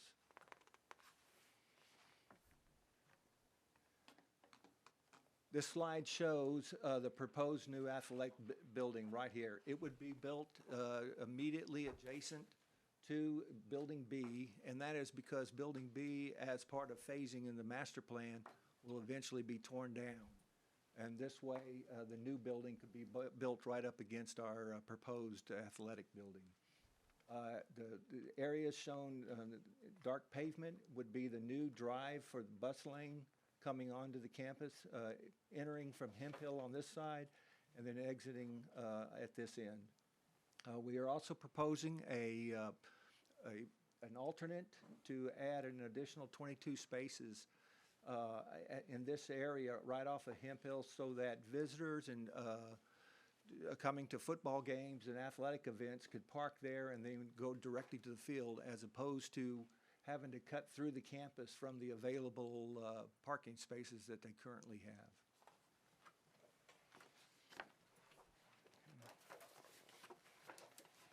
Looking at the floor plan, this building, we are proposing to build it right up against the lower level of Building B. Building B currently has fine arts located in it, as well as the boys' locker rooms in this location. These locker rooms during construction would stay in place as we build a new facility. As you approach this new facility, you would come into a lobby area that has a stairwell that will service the two levels that are on Building B, the lower level as well as one on the upper that I'll show you in a minute, as well as an elevator. You come in, you have your immediately adjacent to the front lobby is the competition gym along with bleachers, and then adjacent to that would be the practice gym. Moving on through the facility, we have a weight room that would be shared by both boys and girls. You have your boys' dressing and locker rooms in here with athletic cages, coach's office. Then you have public toilet rooms, and then the girls' dressing room, coach's office, and cages as well. As you proceed down the corridor, you come to an exit here that has a vestibule for toilet rooms for after hours so that visitors or the public attending football games could go and use the restroom facilities without entering the rest of the gymnasium locker room area. During construction, They have the dance team currently is in a portable. It's the only portable being used on the campus right now. The mariachis are being put into a space within the school during construction. After construction, what we propose to do is gut the old boys' locker room and move the dance and the mariachis into that location, therefore completing the entire fine arts area on one level. This is just a view of the new building. On the upper level, this is the entrance to the cafeteria at grade level. It has a walkway that comes down along here, which we would be tying our new stairwell into. Persons in wheelchairs could come into this, use the elevator, and go immediately down to the lower level where this gymnasium is, without having to negotiate a bunch of exterior ramps to get down there. These are just images of the elevations. The new entrance would be along here. The gyms are a high bay area. We propose to put some exterior translucent windows around the gymnasium areas in order to get some diffused light and natural lighting into there to help both with the energy efficiency of the building, some natural lighting in there. These are just the various elevations around the four sides. And again, it'll be right up against the old building B. In this image right here, you can see where buses will approach this new bus lane here. This will be our new gymnasium off in the distance there. A fire lane going around the gym that better serves the backside of the campus for the fire department. The parking alternate that we have in this area. Public handicap spaces can be put along here where you have accessibility to the football field, as well as emergency vehicle access to the football field as well.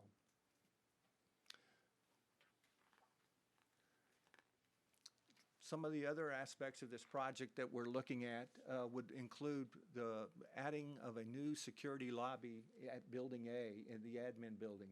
That would be, this is an existing lobby space.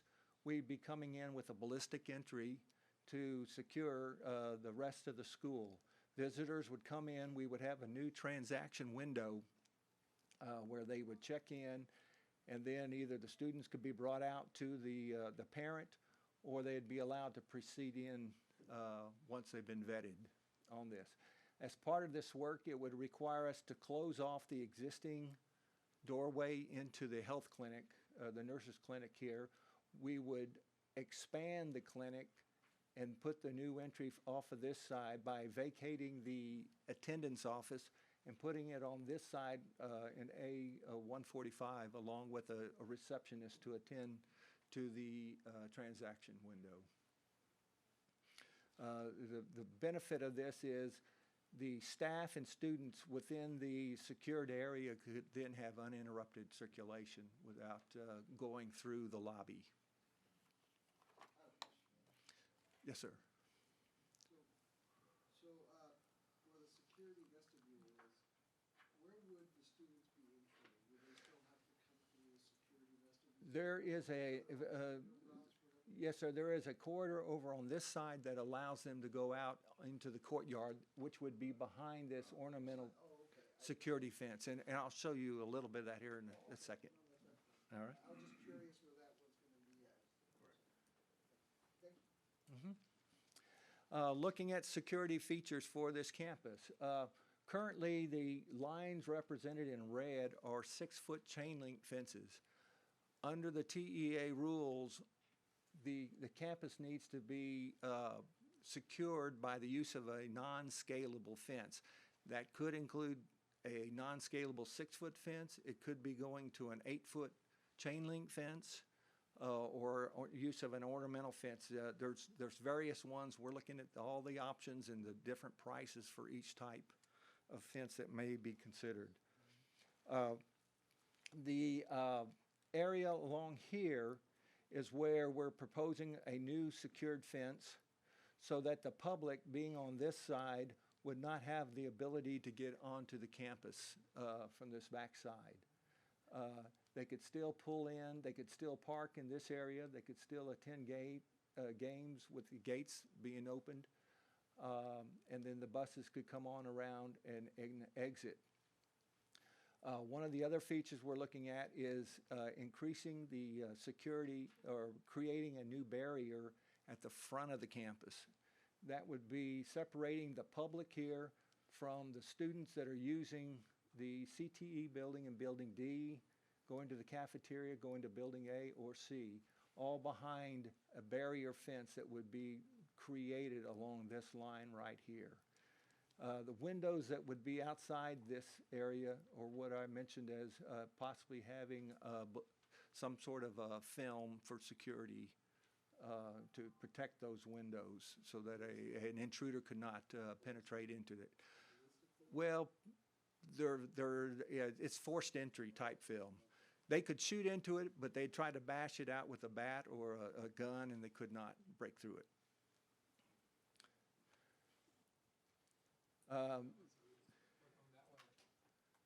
As to the existing 6-foot fence, is all that going to be removed, or is it still? Oh, it is? Okay, thank you. This is just a sketch at the front entry. These areas right here are the crosswalks that are coming from the parent parking spaces. The visitors would use this line going into Building A where the secured vestibule is. This barrier that we are proposing right here, represented in red, would be going across the campus so that the students could then use this sidewalk and this courtyard back here to go back and forth without being in the public on this side of the barrier. There still will be gates that have to be put in for servicing food service back in this area, and of course the fire lane coming back over here would still have a gate. We're proposing to put a storefront ballistic glass entry here in front of the cafeteria, similar to what you're doing at Hobby Middle School. And then also we'll have a big primary gate here that could be open and closed at various hours when the rush of students are leaving the campus or coming in as well. We're showing right here just in kind of an elevation. What we're trying to do is avoid making this thing look so secure that somebody would say, well, it looks like a prison type. So we're investigating the various uses of fences, either ornamental or one that we call a Design Master Classic panel, which is just a steel fence, very light looking. It's not real heavy, but either one of those could be considered in this area. To where you sort of see right through it on there. There are differences in costs, and so we're identifying those costs to see which one we could possibly afford on this. That actually is my presentation. If y'all have any questions, I'd be happy to entertain it. Another building committee?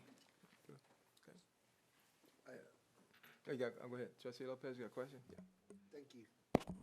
So can you go back to the mariachi and the dance room, wherever that was? Okay. So so that currently right now is where the weight room is, right? Or the change room for the boys, am I correct? That's correct. That is this portion of the that lower level of Building B is in this area right here. Mr. Lopez, you were talking about where they exist now? No, that's where they're gonna be in through this project, right? Yes. In this project, currently they're gonna be, they're in, I think, wherever they're at. I'm not sure where they're at. They're in Right, and then they're gonna move. Okay, so I just wanted to make sure. Now, there was you had mentioned a portable in the parking lot, and I guess that's in the earlier design where the tennis courts are, where the parking lot is. Yeah. There's a portable here. Where will that go? It will end up going, you see that area in blue? first off, Oh, we hope okay. that you won't need a portable after all of this is done. Okay, So that's the idea, Mr. Lopez, is that we feel, based on the demographics and our projections, that we're not gonna need a portable at this campus. okay. However, if things change and we have to put a portable, then we want it behind the fence line, which is up here. So there is the area that you would put a portable, a couple of portables if we needed to do that. We don't anticipate that at this point in time. Do we anticipate losing any classrooms with this design? No. No. We're gonna have the same amount of classrooms as we did before, previous? That are usable, yes, that Okay. are being in use, yes. 'Cause When they you have say surplus. use, what do you Well, mean by because they have usable? surplus. What do you mean by usable? How do you mean by, Well, that help me it understand exists now usable? that there's a teaching unit in that particular classroom, so that, So, we don't anticipate that they're going to lose any classrooms that the teachers are in with kids. okay. But they have surplus and they use them for different. So what surpluses are gonna be utilized in this project, or what will be taken away from the The only campus? thing that will be taken away is at the front entry where we come in. Where is that at? that we're gonna Can you point that out to me? Attendance slash, let's go back, Roy. The A-145. A-145 will be, Sustain that because they have surplus classrooms. And so, when talking to the campus administrators, talking to resource planning, who does all the planning for classrooms and knows where all the classrooms are and things of that nature, they can sustain to give that one classroom, to be able to convert that. so into that we the can make offices, right? Yeah, Okay. it would be the attendance office, but it Right. also would be a new reception. Okay, okay. So, in the process of all of this, would there be a potential removal of excess classrooms that could be modified? Will the administration know about that? Oh, yes, Okay. we meet with them before we even present a plan to the Okay. building committee. The first thing we do is we sit with resource planning that does all the Sure, inventory sure. of all the classes and spaces they have. And then with the campus administrator, because sometimes they use them slightly different. And then we come to a consensus of Okay. what the impact's gonna be. Okay. And what we understand from what we have presented to both of those groups, there will not be a reduction of any classes. Okay, of classrooms, but any additional rooms that may be vacant or that may be utilized for other events, would that be a potential where they may lose that classroom? Well, room, but is utilized for something else. That's my point, because We don't know that. we don't know that yet. Yeah, so, at this point in time, all I can tell you is we've counted everything that they're Okay. using now, and they're gonna be made whole after we finish this. Sure. Roy's point is, remember, we're gonna keep the old gym there. So this is one of the few campuses we're gonna have 3 gyms when we finish okay. after this bond. Because it is so costly to take it down, you have to take the cafeteria that goes with it. Right. So our proposal would be, obviously, the next bond is to go ahead and, like Roy was talking about, tear that piece. So we have the opportunity to have a large space in case they want to use it for other types of Right. functions. Yeah, because the concern that was brought up to me was that they may eliminate, there may be the potential of eliminating rooms that are utilized for other events. So, or other like mentoring events, or, so they wanted to make sure that they understood what was gonna be eliminated and what was gonna be kept. So, We'll sit with them and we'll go okay, over the good, entire okay. inventory, which we've already done once.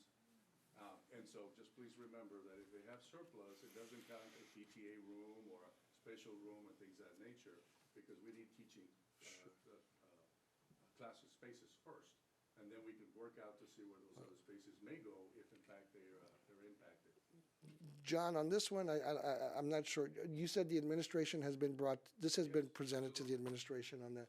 I think the concern here, John, is that there may be the potential of losing some rooms, even though they're not classrooms, but they are rooms that are utilized for mentoring, right? Things like that that are of value, that bring the community together and help students. So Intervention activities, I couldn't think. community outreach. Yeah, we'll Things sit like- down again with the administration. But Gerald, remember also that they'll have the big gym for a long time before they get rid of it. That's a good point. They're gonna have the gym. I think that's great, but there are some activities, enrichments where mentoring is going on that isn't gonna quite fit in a gym, right? Where See, there's- so I'm there's some having, I things- guess I'm having trouble seeing how building a new building, how, you know, This is in the existing building right now where the current I'm not the existing building, but the office, the, oh, you're building- talking about building just A, building- the secure, administrative the office, secure building A. lobby. Yes, Yeah, Building A. yeah. Building A. So there is some possible, from what they were concerned about, is that some unused classrooms that have been converted into mentoring spaces and things like that. Do they have unused classrooms doing that right now? Is that what they're concerned about? There's a mentor room that used to be a classroom, is my understanding. Let me So, double check on that and see if in fact Okay. there is. just wanted to make sure, that's one of the And concerns. then we will sit down with the campus, because the outcome is we have to build something. Sure. Right, I mean, that's what we're trying to avoid, because we know we're gonna tear that other building down, and then we can balance things out.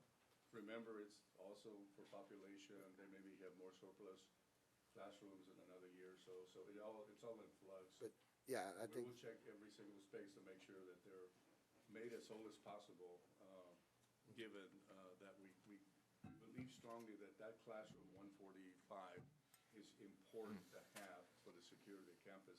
And so from time to time, it doesn't always happen, we have to displace a non-traditional teaching environment. right, So right. that No, I the got it. campus works out to see the best way to do it. I got it. Without having to add square footage to a building. Sure. No, thank you, Leroy, I We'll appreciate follow that. up. We'll Yeah, follow thank you, I appreciate that. We'll follow That was just a concern. Thank you. I'm sorry, I have one more. I still hung up on the fencing one, on the diagram, along Hemphill. And I'll tell you why, it's a small detail. Because I noticed we have new gates there existing, but that's gonna be removed, correct? Are you talking about Along these? Hemphill, yeah. We were going to leave those gates for, well, first off, this one would still be used.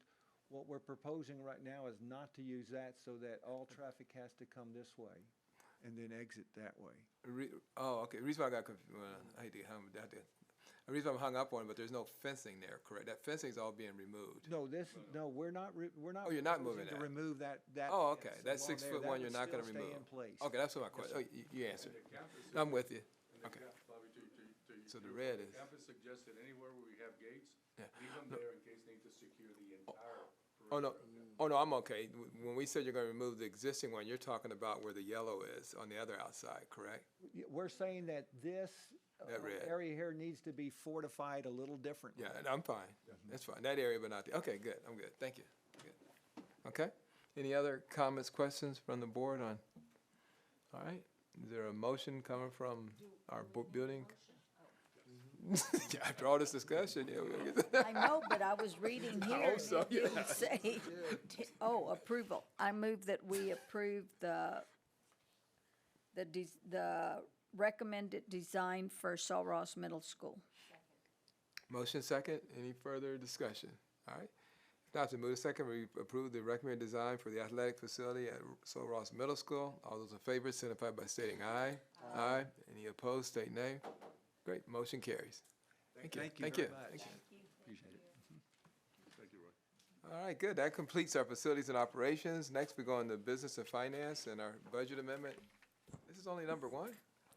This is the first one. It's hard to believe. Fiscal year '24 budget amendment number one, and this one's actually a pretty short one, pretty straightforward, I believe. Yes, sir, Mr. Blunt. We're asking the board to approve the First Amendment to the 23-24 budget, specifically the general fund budget, by $2.2 million.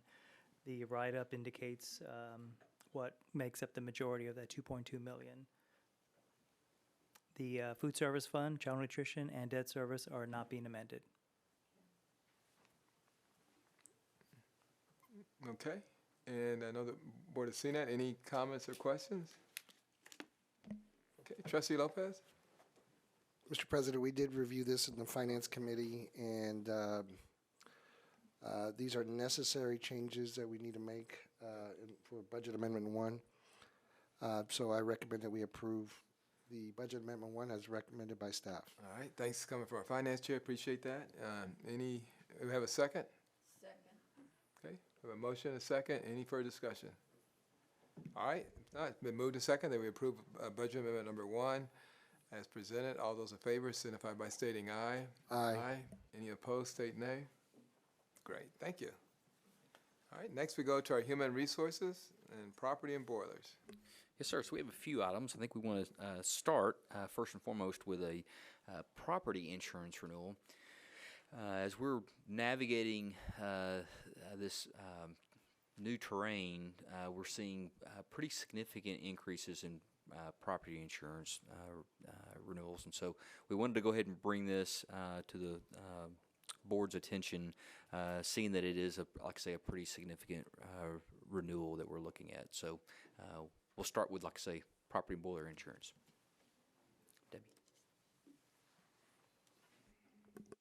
So good evening, Dr. Kraft and Board of Trustees. I think I know most of you, but I'm Debbie Glass, Director of Risk Management and HR. So tonight, we're going to be asking for your approval on the 23-24 property, boiler, and machinery insurance renewal. The current policy we have expires November 16th, 2023. Currently, our annual premium is near $4.8 million. The current coverage includes $400 million loss limits with a maximum deductible of $500 million per occurrence for wind and hail. This should not come as a surprise that there's a continued increase since 2016, when we had the horrific hailstorm in the district, and then all the other catastrophic events that occur across Texas and the United States and other countries. So I was reading an article just the other day that said that in the United States alone, they have paid out $20 billion in insurance claims in the last 3 years. And a lot of those claims are not even, closed yet, so they'll continue. So that's why we continue to see the increase in premiums. An RFP was submitted, and we received one response from a consultant, but that response had multiple options, and it also had multiple layers to it. This is the spreadsheet that we're going to reference. Let me see. Is it this one? No. Yeah, there we go. So what we're looking at was, this is our expiring 2022-23, where we paid $4.8 million in premium. The RFP quote 1 is giving us the exact same coverage, and that premium is 6.8, a little over 6.8 million. And then we had a quote 2 where we looked at reducing the loss limit to 300 million, 200 million, and then so forth. Quote 4 would be 100 million. Okay, and then so everything would stay the same with the exception of the loss limit. Then we looked at other options per Dr. Kraft's request, and that was to increase our deductibles from 5 million wind and hail to 7.5 and 10 million. But there wasn't a lot of savings there, a couple $100,000, but not millions. So then we also looked at whether or not we would take on 20% of the retention in our primary layer, and then increase our deductible for all other perils up to $500,000. So that total cost to the district would be $2.5 million in premium. Should we have, in loss, should we have a loss that exceeds or is under 2.5 million. So that would bring the premium, that does help the premium somewhat, from 6.8 to 5.9, 5.9. So we'd save almost $1 million. But the trade-off is that we take on 2.5 million if we have a loss in AOP. So keeping it as is, same deductibles, $100,000 for all other perils, keeping the $5 million deductible for wind and hail, that puts us at $6.8 million in premium. Are there any questions? This is one of those bitter pills, I'm afraid. We would love to bring better news, but the insurance industry right now is tumultuous. We've had a lot of natural disasters. We've had a lot of hailstorms, particularly just north of us. In fact, Austin was just hit just a few weeks ago, pretty significant hailstorm, and it's starting to add up. And we were discussing it, and Debbie, thank you again for running some different scenarios, because we were trying to figure out if there was a way to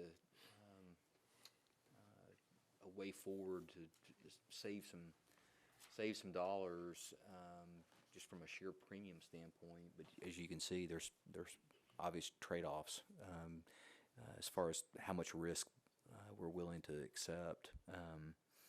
And this is one of those that we were discussing it, I believe, in Finance Committee. We may be moving towards a direction of being self-insured for catastrophic losses, which is really difficult to fathom. But as premiums continue to increase, it does beg the question, how much is too much, and when should more risk be accepted, i.e. self-insuring our own property? Trustee Lopez? Thank you, Mr. President. Yeah, we did talk about this in finance, and Dr. Kraft, you're correct. I mean, and even Debbie Glass said it in the meeting, was that, but we're seeing this nationally, right? We're seeing this across the state nationally, and school districts are now, having a hard time with, creating budgets and making budgets meet.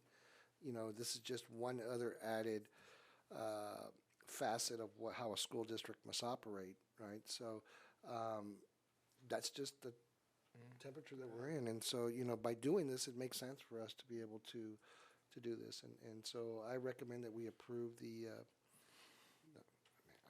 Option one. Option one, I'm sorry.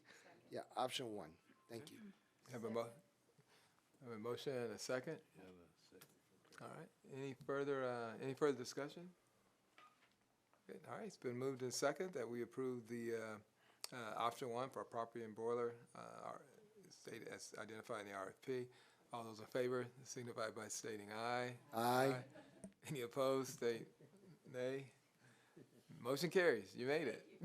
I saw that look. Knocking out the door. I don't know. I never had that before, sort of. I want to thank Debbie, because, like I say, I know she's been really working this pretty diligently, and having to answer a lot of the new superintendent's questions. Thank you for your hard work. Good. All right. Thank you again, Debbie. Thank you. Okay. Hi, good evening, board members, Dr. Kraft. I'm Leticia Ramirez, the Benefits Director.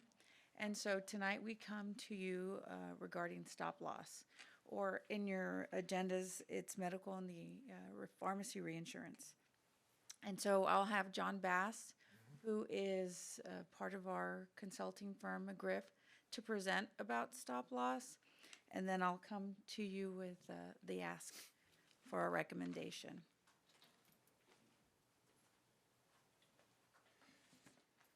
Good evening. Mr.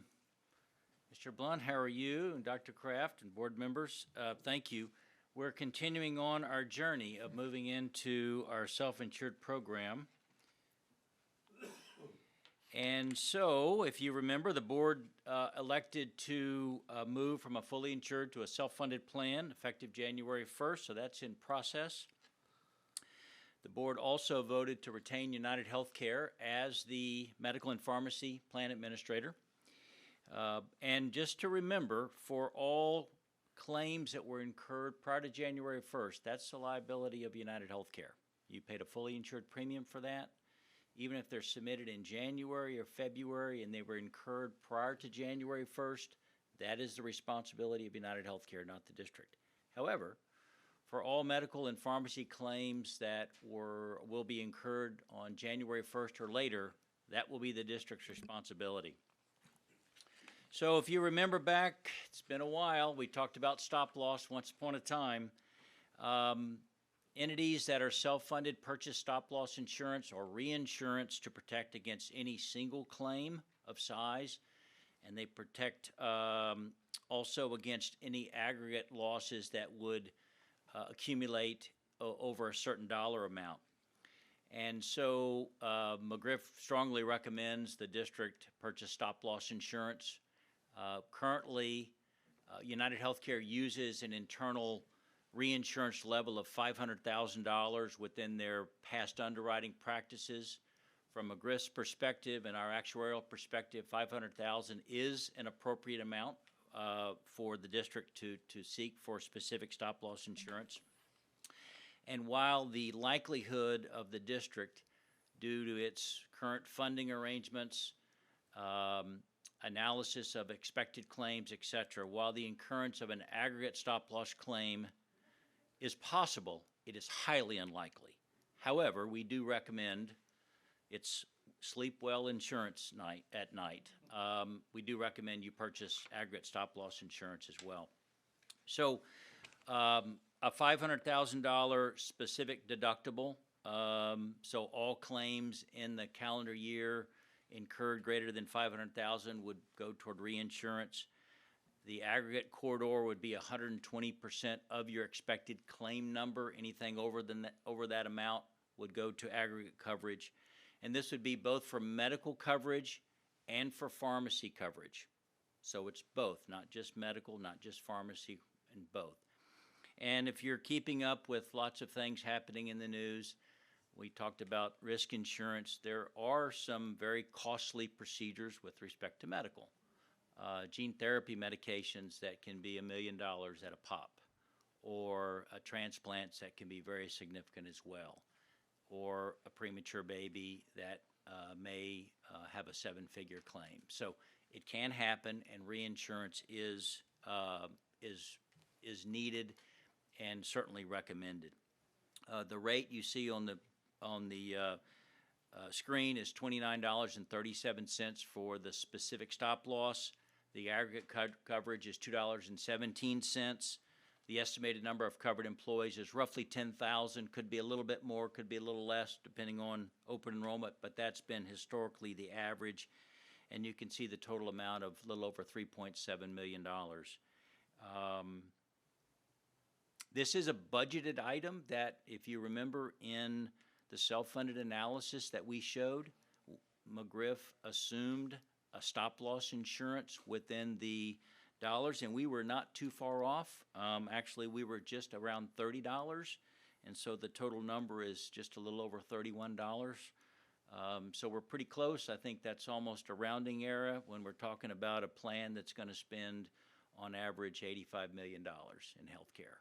So in that perspective, we feel good about the costs and the coverages. Happy to answer any questions. If not, I'll turn it to Letty. Trustee Lopez? Thank you, Mr. President. So, Letty, real quick, can you remind me when in the original presentation, when we talk about stop loss, we're talking about, losses that may exceed a certain amount. Am I correct on that?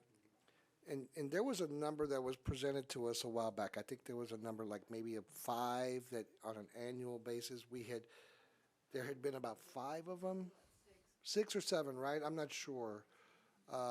So this will essentially cover that. Am I correct? This aggregate loss, it'll be capped. Capped at 500,000. So anything over that the stop loss insurance will cover. Okay, yeah, I was just trying to make sure, because we've heard a lot of information, and I'm just trying to make it all make sense exactly, which is good.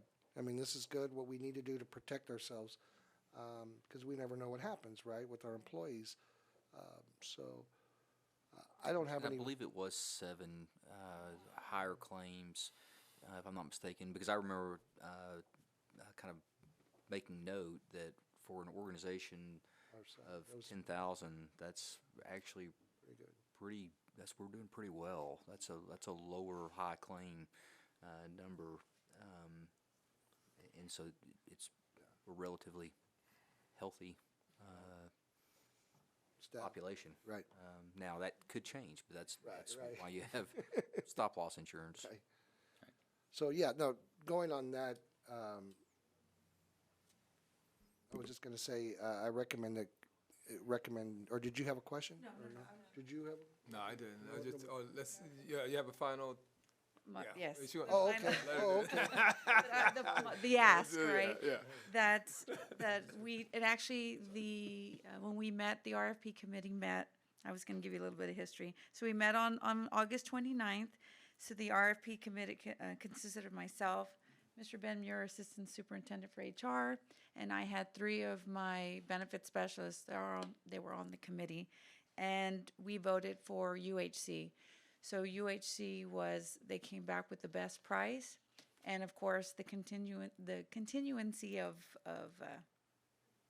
the relationship, right? Because they're familiar with our claims, and so that was the recommendation that we go with UHC for the stop loss.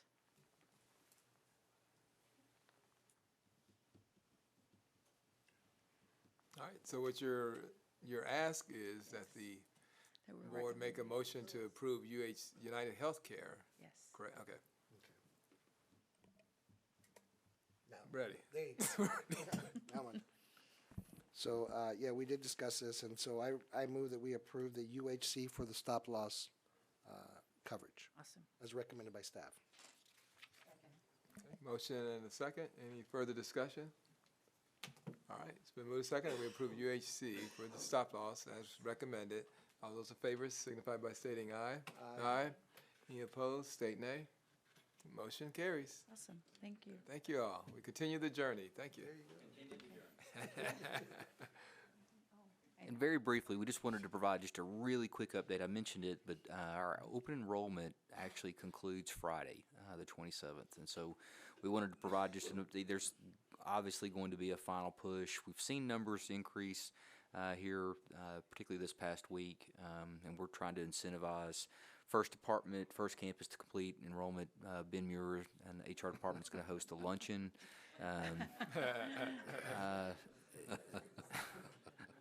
So we may have overextended a little bit on that one, Ben. Sorry, but we're pushing, and like I say, the importance of this one is active. Now, Letty has been utilized in the activity center with lots of hands-on assistance. In fact, we were, I think, Ms. Ladanya or maybe Dr. Harrell, we were coming up to our student voice committee, and actually one of our buses was dropping off some transportation employees to go through the active enrollment process. So it's, like I say, it's been all hands on deck, but we wanted to provide just a real quick update as to where we are and how we're proceeding with the open enrollment process. Okay, I think, was there another slide?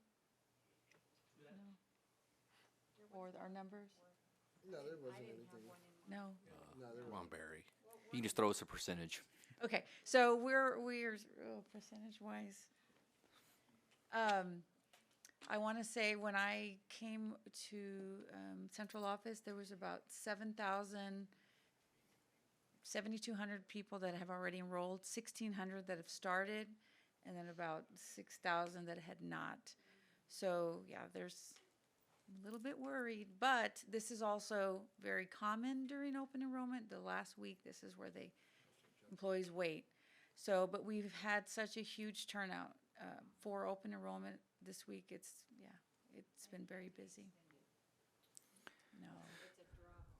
Yeah, the challenge with the extension is we have to have the opportunity and time to process to ensure that we're, in essence, really ready to kick off the plan year, which begins January 1. Now, that's not to say that there aren't maybe some exceptions that we analyze, but we really need our employees to be responsive and complete the enrollment process by this Friday for us to be able to have the opportunity to process and make sure that the plan design is ready to be implemented. Yes, so and I do appreciate the support as much that it's been out there in front of, their email. Before you can open up your email, there's a message on the scrolling banner. So we just got to get employees to enroll. That's the big thing.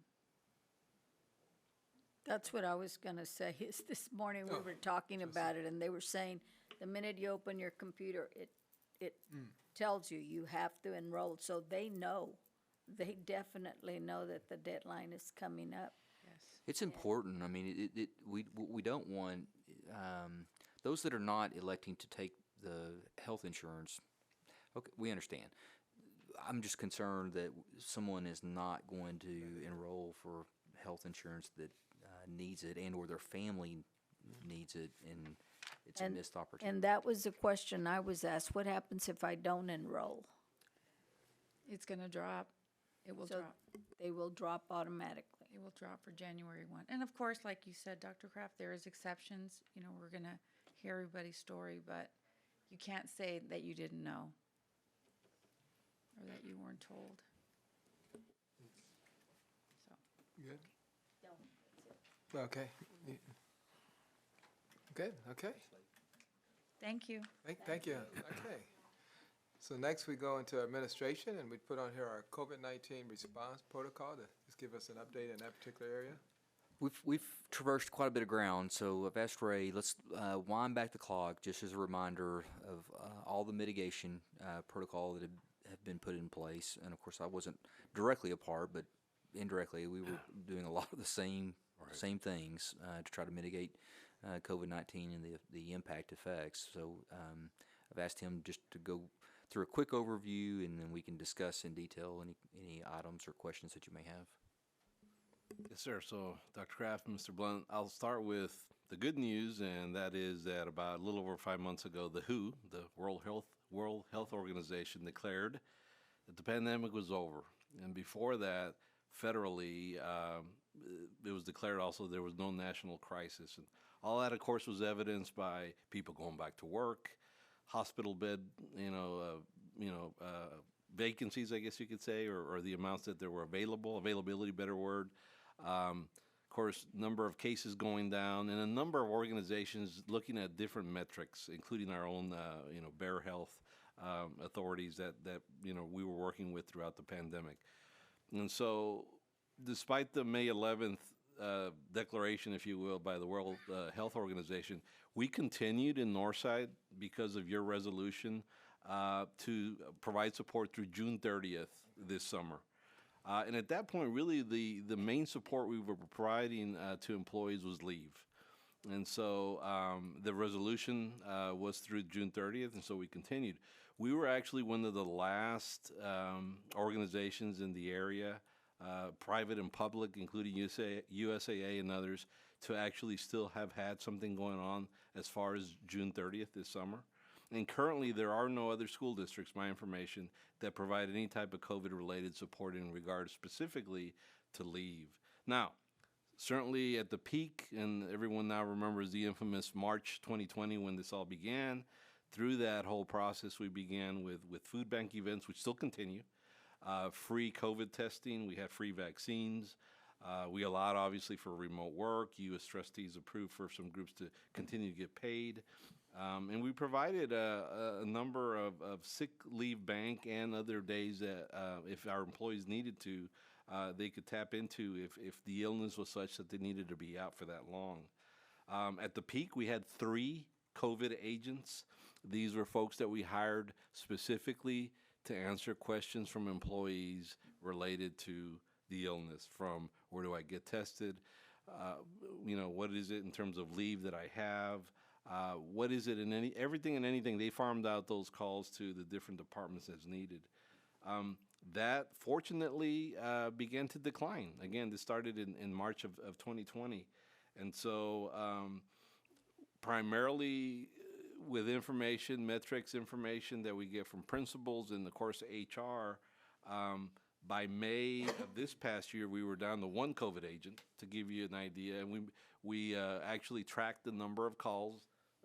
Actually, Letty's still here. She and I met, and we gradually, made sure that as the calls declined, that the agents, of course, we sent back home, if you will. And so that trend continued to where, like I said, in May, we had the last COVID agent that we said we no longer needed. That we really was in line also with the number of cases, or I should say phone calls and situations we had to deal with in June. And so, do we still have calls, and are we going to get cases in terms of calls to principals or specifically HR? Absolutely, but not near to the level where it outweighs anything that we deal with. For example, flu, calls that they get for flu, or unfortunately cancer patients and situations they deal with. Someone mentioned RSV earlier, and other communicable diseases that may be out there. And so our staff, our HR department is there to kind of guide folks through that. But as far as from administration, our ask of any type of change due to COVID, there really isn't. We'll continue and still with food bank events. The cleaning that came from the cleaning practices and protocols that came from that, we continue to some level. But all of the protocols that we had, from children entering the buildings and the advice and direction we gave nurses and teachers and social distancing and all that really has come to an end. The numbers, again, and certainly I'm not a medical expert, but the numbers and everything that we're getting metric-wise from the medical experts are such that we can continue with how we're operating. Another good thing that came from COVID is that we now have people wear masks more often than we used to, I think, and that if someone feels that they may need to wear one, they wear one, and we certainly will encourage that.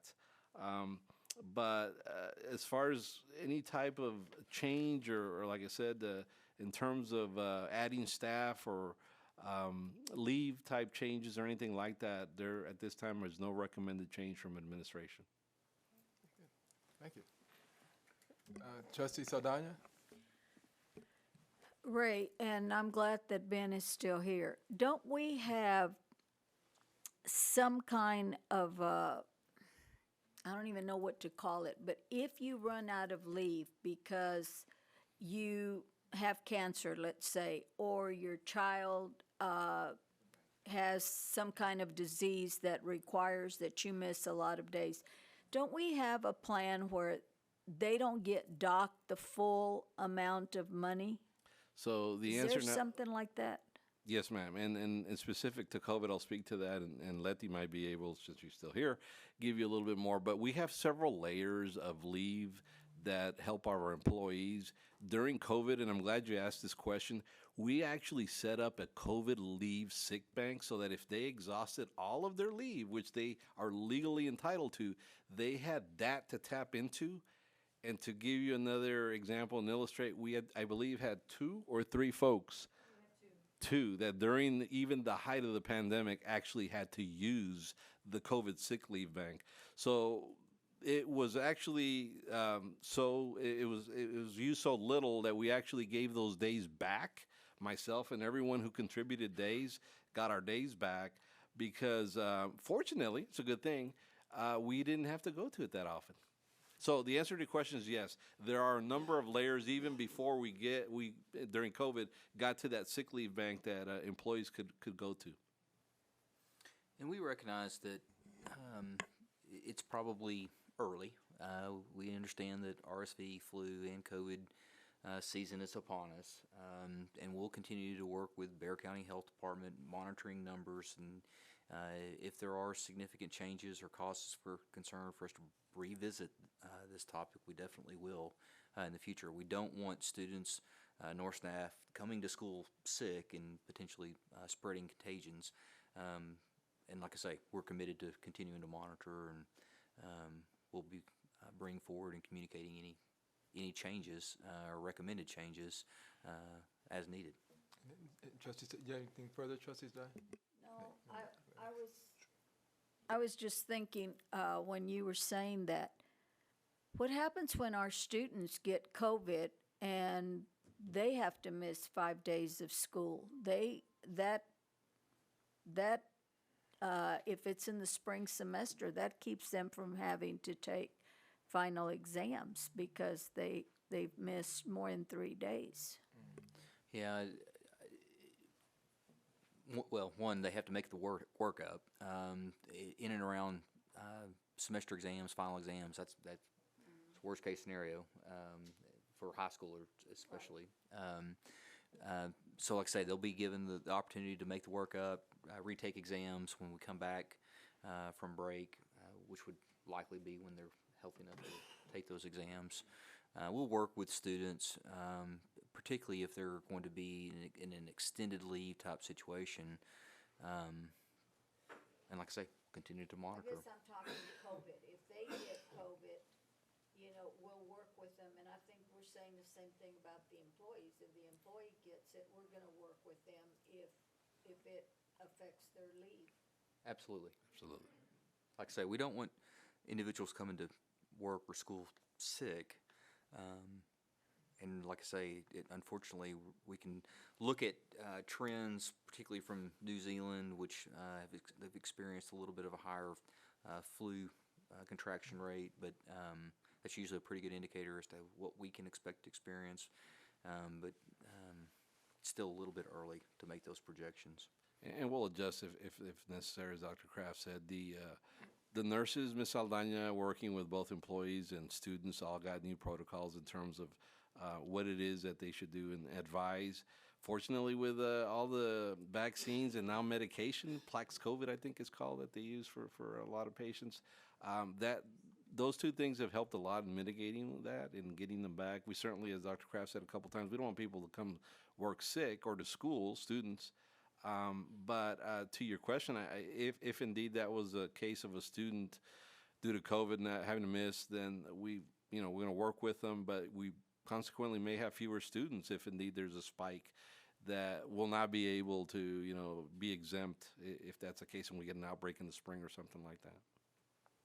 Thank you. All right, Trustee Lopez? No, she had already answered asked one of my questions, so no. Okay. And I'll, one other thing I'll bring up, I'm not sure Dr. Kraft is aware of this, but one of the things that was occurring is we were doing some surveillance type activities. Yes. We actually had a partnership, for example, with University of Texas San Antonio, where they're doing sewage surveillance for us to see in advance, and Metro Health and others were sort of different opinions, et cetera. I'll just say it that way about those type of opportunity. Have you heard anybody else continue? Because what the hope was okay, even beyond COVID, if we can do certain surveillance type measures, they may help us predict by monitoring sewage, flu other type updates. Is anybody doing anything on those lines? Have you heard anything further? I have not been updated on that, sir. I could ask. Okay, and I was just curious. Okay, yeah, because I know it was fairly expensive. It was actually Texas-wide, to be honest, different universities, but and then we had that partnership with UTSA and Metro Health and others to see. Okay, good. Any other comments or questions? Well, thanks. I'm glad somebody brought forward the suggestion we talk about this, and then we get an update for the board to know. Okay, good. Thank you. All right. So that was discussion only. So next we'll go to, I'll start this one, Dr. Kraft. Next we had our team operating procedures, and our superintendent Mr. continues to have us ready to amend, and we had some suggested changes, but I suggest this, if y'all okay. Yeah, you got it. We always say we need full board when we talk about operating procedures to approve, et cetera. So we'll Yes, sir. on the agenda for November 14th. They're ready. There are Okay. two slight changes, small changes. They're highlighted. I believe you have it in your board documents. So we'll be glad to bring it back to the next meeting, full board review. It can, yeah. Oh, the changes, yeah. Just for review. Yeah, we can load them in Friday later. Okay. Good idea. And then the other part I wanted to include was us to look at the training and tours. It was sort of to see where we were in terms of not only meeting our education requirements, because we have time period to do that, but it's meant along the lines of how we make and help each other achieve what we need to do. In other words, somebody need to find out. Well, I use school safety. Actually, I'm one of them. We haven't all completed school safety, which is done every 2 years, but making sure we knew how to do that. Is that one done online? Do we need to talk to Education Service Center? How do we complete those type activities? So those are what we were looking at, and I gave that as one example. You know, the school safety, I know a couple of us need to. The other one is a post-legislative update to the Texas Education Code. So we'll have to see where there may be an If we opportunity. ever have a post, that's really that's the big question. Yeah. So, And that's the one that you go to after the legislative oh, I know. session. I know. I believe it was Just- offered. I know. I think it can not also saying be any done names. online. We'll provide some additional resources and information in Friday letter in regards to training opportunities as well. Yeah, so because we got the list now. We know everybody is on the mandatory ones to see how we can make sure that we get those accomplished. If I were a certified provider, I could give a legislative update like really quickly, probably in 3 seconds. What happened? Not much. And it's still ongoing. Will you let us see that? Because I checked my CEC, but Yeah, well.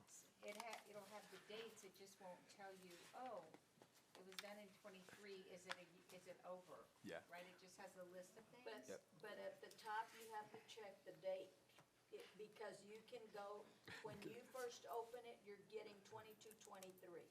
So if you want to see what you did, because like some of these are biannual, so if Yeah. you want to see those, you have to put 21 in there. Let me put it this way. Yeah, We have I- we have that information to share. Which of us need what? Why don't we So why don't we'll- we email each individual trustee just with an update? Anything more than 3 clicks is. Okay, we'll just send individual Yeah, trustees, emails. what Monica you will need now. just as Okay. Yeah. So we had, so yeah. So, and then part two of this was the tours. We'd come up with a list of possible tours. I'll list some suggestions. Northside Museum has definitely been asking and waiting for us. We talked about the police center. I think it'd be good to go to transportation, to visit one there. Food service warehouse. I don't know if everybody's had that opportunity. The field house has, it's not called a tribute area. What is it officially called? I just happened to be there last week and they showed me and they said, Mom may not be aware of what's there in in terms the of. upper corridor. Yeah, the upper corridor and what they did there per the board's request a long time ago. So anyway, so that'd be good for y'all to see what I'm talking about. So If it's okay, we'll propose some dates. Dates, yeah. I would highly encourage the board to allow for the police department to spend just 45 minutes an hour walking through that whole command center, but then also really our rapid response vehicles, which are our patrol vehicles. We had Representative Garcia just a few weeks ago come out and take a look at it, and she was thoroughly impressed. So if you haven't had that opportunity yet, that one I think would be very beneficial. I wouldn't mind that one. The others, Well, what would? I'd rather spend time being with campuses and doing Yeah, well- campus-related things versus the Yeah. summer tours, but the No, no, no, police, yes. Yeah, what we'll do is we will provide everybody the option to attend during the months of November, December. Not required, but I won't even say highly suggested, but we'll provide that and our superintendent. and We'll take care of that as well. Throw us, if you want to come, fine. If not, There'll be a little bit of homework. Yeah, there'll be homework assignments this week. what did I say? I was trying to. What did I say? Go back. Can we replay that recording? And this recorded tour? Now you What want- about school-age parenting? Is that, don't we have that department? Because that'd be interesting. I'd like to see something about that, or take a tour and see how, Okay. where we have our Can add it. students that are Right pen. I know what you're gonna talking become about. parents. Absolutely. Yeah. Seeing some it's of that and seeing currently what housed happens. at Driggers Elementary. Right, exactly. So that can be part of Okay. a tour as well. Okay. Yeah. A tour or a tour? Okay, all right. Okay. Okay, good. So All right, we'll that send was it. out All right. information in regards to training hours completed, opportunities. Also, like I say, a proposed schedule for those that are interested in visiting some of these sites, and we'll include school-age parenting. Okay, good. All right.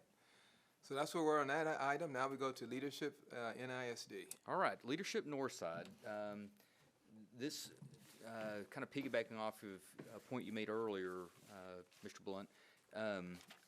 We felt like that this would be appropriate to propose, and you'll see, I think, handouts in front of you what we're really looking at. And first and foremost, I need to thank Nicole Franco, Diana Ely, and Kelly Rosti. They've helped put this preliminary plan, draft plan together. Again, this is the intent is to capitalize on some of the individuals, community members that are really wanting to learn more about the operations, the ins and outs of Northside ISD. We're also seeing that there is an increased call to action, and so we want to make sure that we are providing these opportunities. So you'll see on the second page proposed dates and topics and just really what we're planning on including this program. But for tonight's conversation, would like to draw your attention to the selection process. And again, not trying to assign additional homework, but we would like for each board member, if you're willing and in agreement, to nominate 3 to 4 individuals through a nomination form that we would send invites to, like I say, soliciting their participation in Leadership Northside. Our intent, obviously, as you can see, is to try to kick this off in January. Okay. And that would be I guess, the first cohort since we've picked this back up. I think it's been about 10 years. But if we were to solicit, like I say, those nominations through the Friday letter, and like I say, we would do so probably on the 27th, this Friday, and if we could have nominations back the 14th, that would give us plenty of opportunity, like I say, to send out the invites, confirm willingness to participate. We could report back, and like I say, hopefully we're going to have a cohort of somewhere between 20 and 25 individuals, and of course we can accommodate a few more if there are that many that are willing. But like I say, if it's the board's desire, consensus, we'd like to start that nomination process this Friday. Yeah, this one is, that's what we're talking about for approval, possible approval, would be approved moving going forward with that. Yes, sir. Okay. Yeah, let me, go ahead. You had a question? Trustee? I don't think they, well, I don't know, but is there, I'm looking at the agenda or the proposed dates and topics. Is there one on like legislative, or advocacy? Which one is it? This is for class governance 101. So that's governance. Governance 101. So advocacy, legislative. Can I add to that just a little? Of course, Kelly. Talked about weaving it in throughout.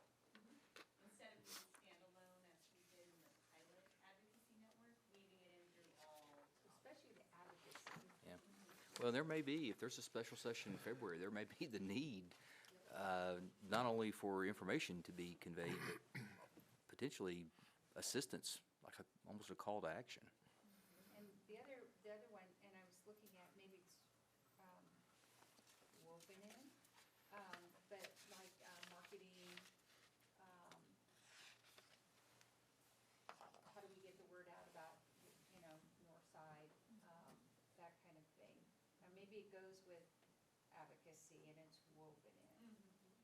But I would love for this group of people to be the ones that are like our ambassadors. Right. Oh, yeah. And so, if that's part of the purpose, and then each time there's maybe a bullet with that. So what does this look like in your neighborhood, or what does this look like in your community?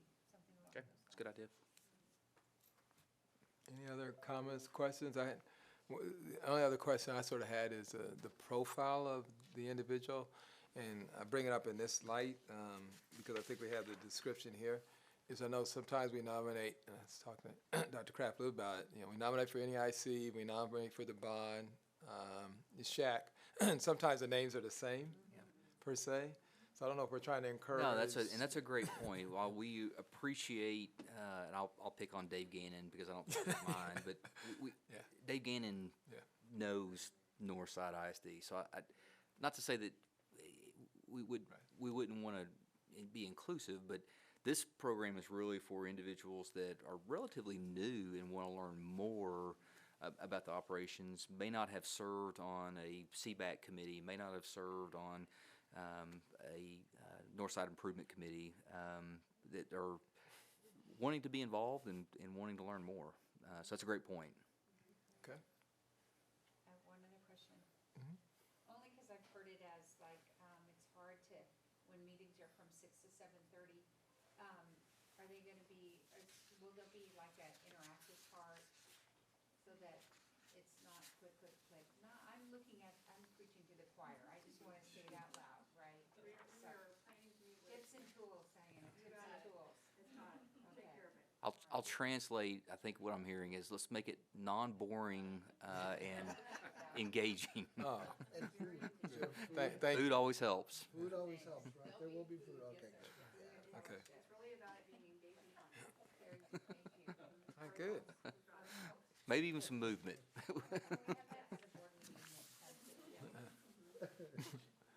All right, so if the board so would consider moving, we would need a motion to accept it as presented. Trustee Hurl? I'll move that we will, I would make a motion that we approve the Leadership Northside Champions for Northside 2023, 2024 proposal. Is it a- Good. Motion, second. Any further discussion? All right, so move to second that we approve the Northside, Leadership Northside proposal as presented. All those in favor signify by stating aye. Aye. Any opposed, state nay. Okay, motion carries. Good, we've got Thank the you. program. That's good. This will be fun. And I think, like I say, it'll be very, very beneficial. Yeah. Absolutely. All right, member January. Okay, so we got to get going. All right. Future Okay. agenda items. All right, future agenda items, I'll be very brief. November 14th will be our next regular meeting. We're going to bring forward a school safety audit report. There'll be a lengthy consent agenda, and of course, we'll have the opportunity to meet with building committee, which is primarily what the consent agenda will entail. We need to bring forward the schematic design for the PE sensory areas for various elementary schools. We also anticipate that we'll be bringing forward a resolution reallocating 2018 bond proceeds as a surplus to reallocate those. We've got our attorneys working through, bond attorneys working through that with us right now. We'll bring forward the 2024 election of the Bexar County CAD Board of Directors, and these are actually how we want to distribute the votes themselves. And then, as promised in the previous Finance Committee, I'll bring forward an internal audit overview for the full board's consideration, just in regards to what you want the scope to look like, and how you want to proceed with the internal audit. Had the opportunity to spend about 15, 20 minutes, like I say, at the Finance Committee, and I believe that it was the consensus of the Finance Committee. Let's go ahead and bring it forward to the full board for review and conversation, dialogue, just as to how you want to move forward with the internal audit department. That's what I have in the works. All right, good. Thus far. All right, any board members? Comment, question on future agenda items? I did, but I think it's on academics, like an AI update. Did we decide if it'd be academics or technology? AI. Yeah, just because the last school, not TASB, but the SLI this past summer, almost Yeah.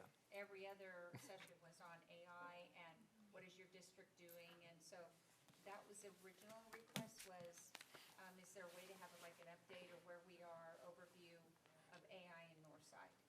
Probably best academics then, right?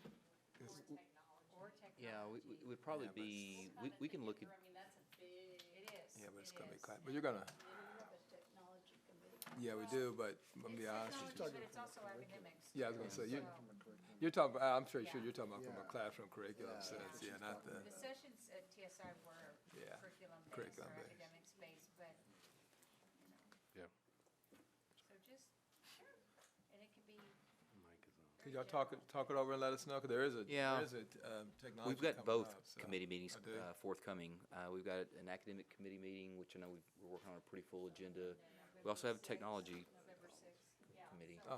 We'll chat with Lori and Chris, but I'm more than If not happy on to the add it to 6th, then, academics. yeah. Okay. All right, anything else? We might want to ask some of our students to present that one. They I was going to say. probably more Yeah, no, I was familiar going to with say, you're right. than any adults at this point. Yeah, it's nothing new. Never mind, I'm not gonna comment. Everybody act like it's new, and it's like, hey, we've been doing this stuff for a long time. But anyway, okay, no editorials. All right, the board. So if it's okay, everybody, we just have the one item, so we can stay here. Is that good? Okay. So the Board of Trustees, beginning at, we'll say 9 o'clock, will convene in a closed meeting in accordance with the Texas Government Code, Section 551s that were listed. And so we'll give it to 9 o'clock. I think.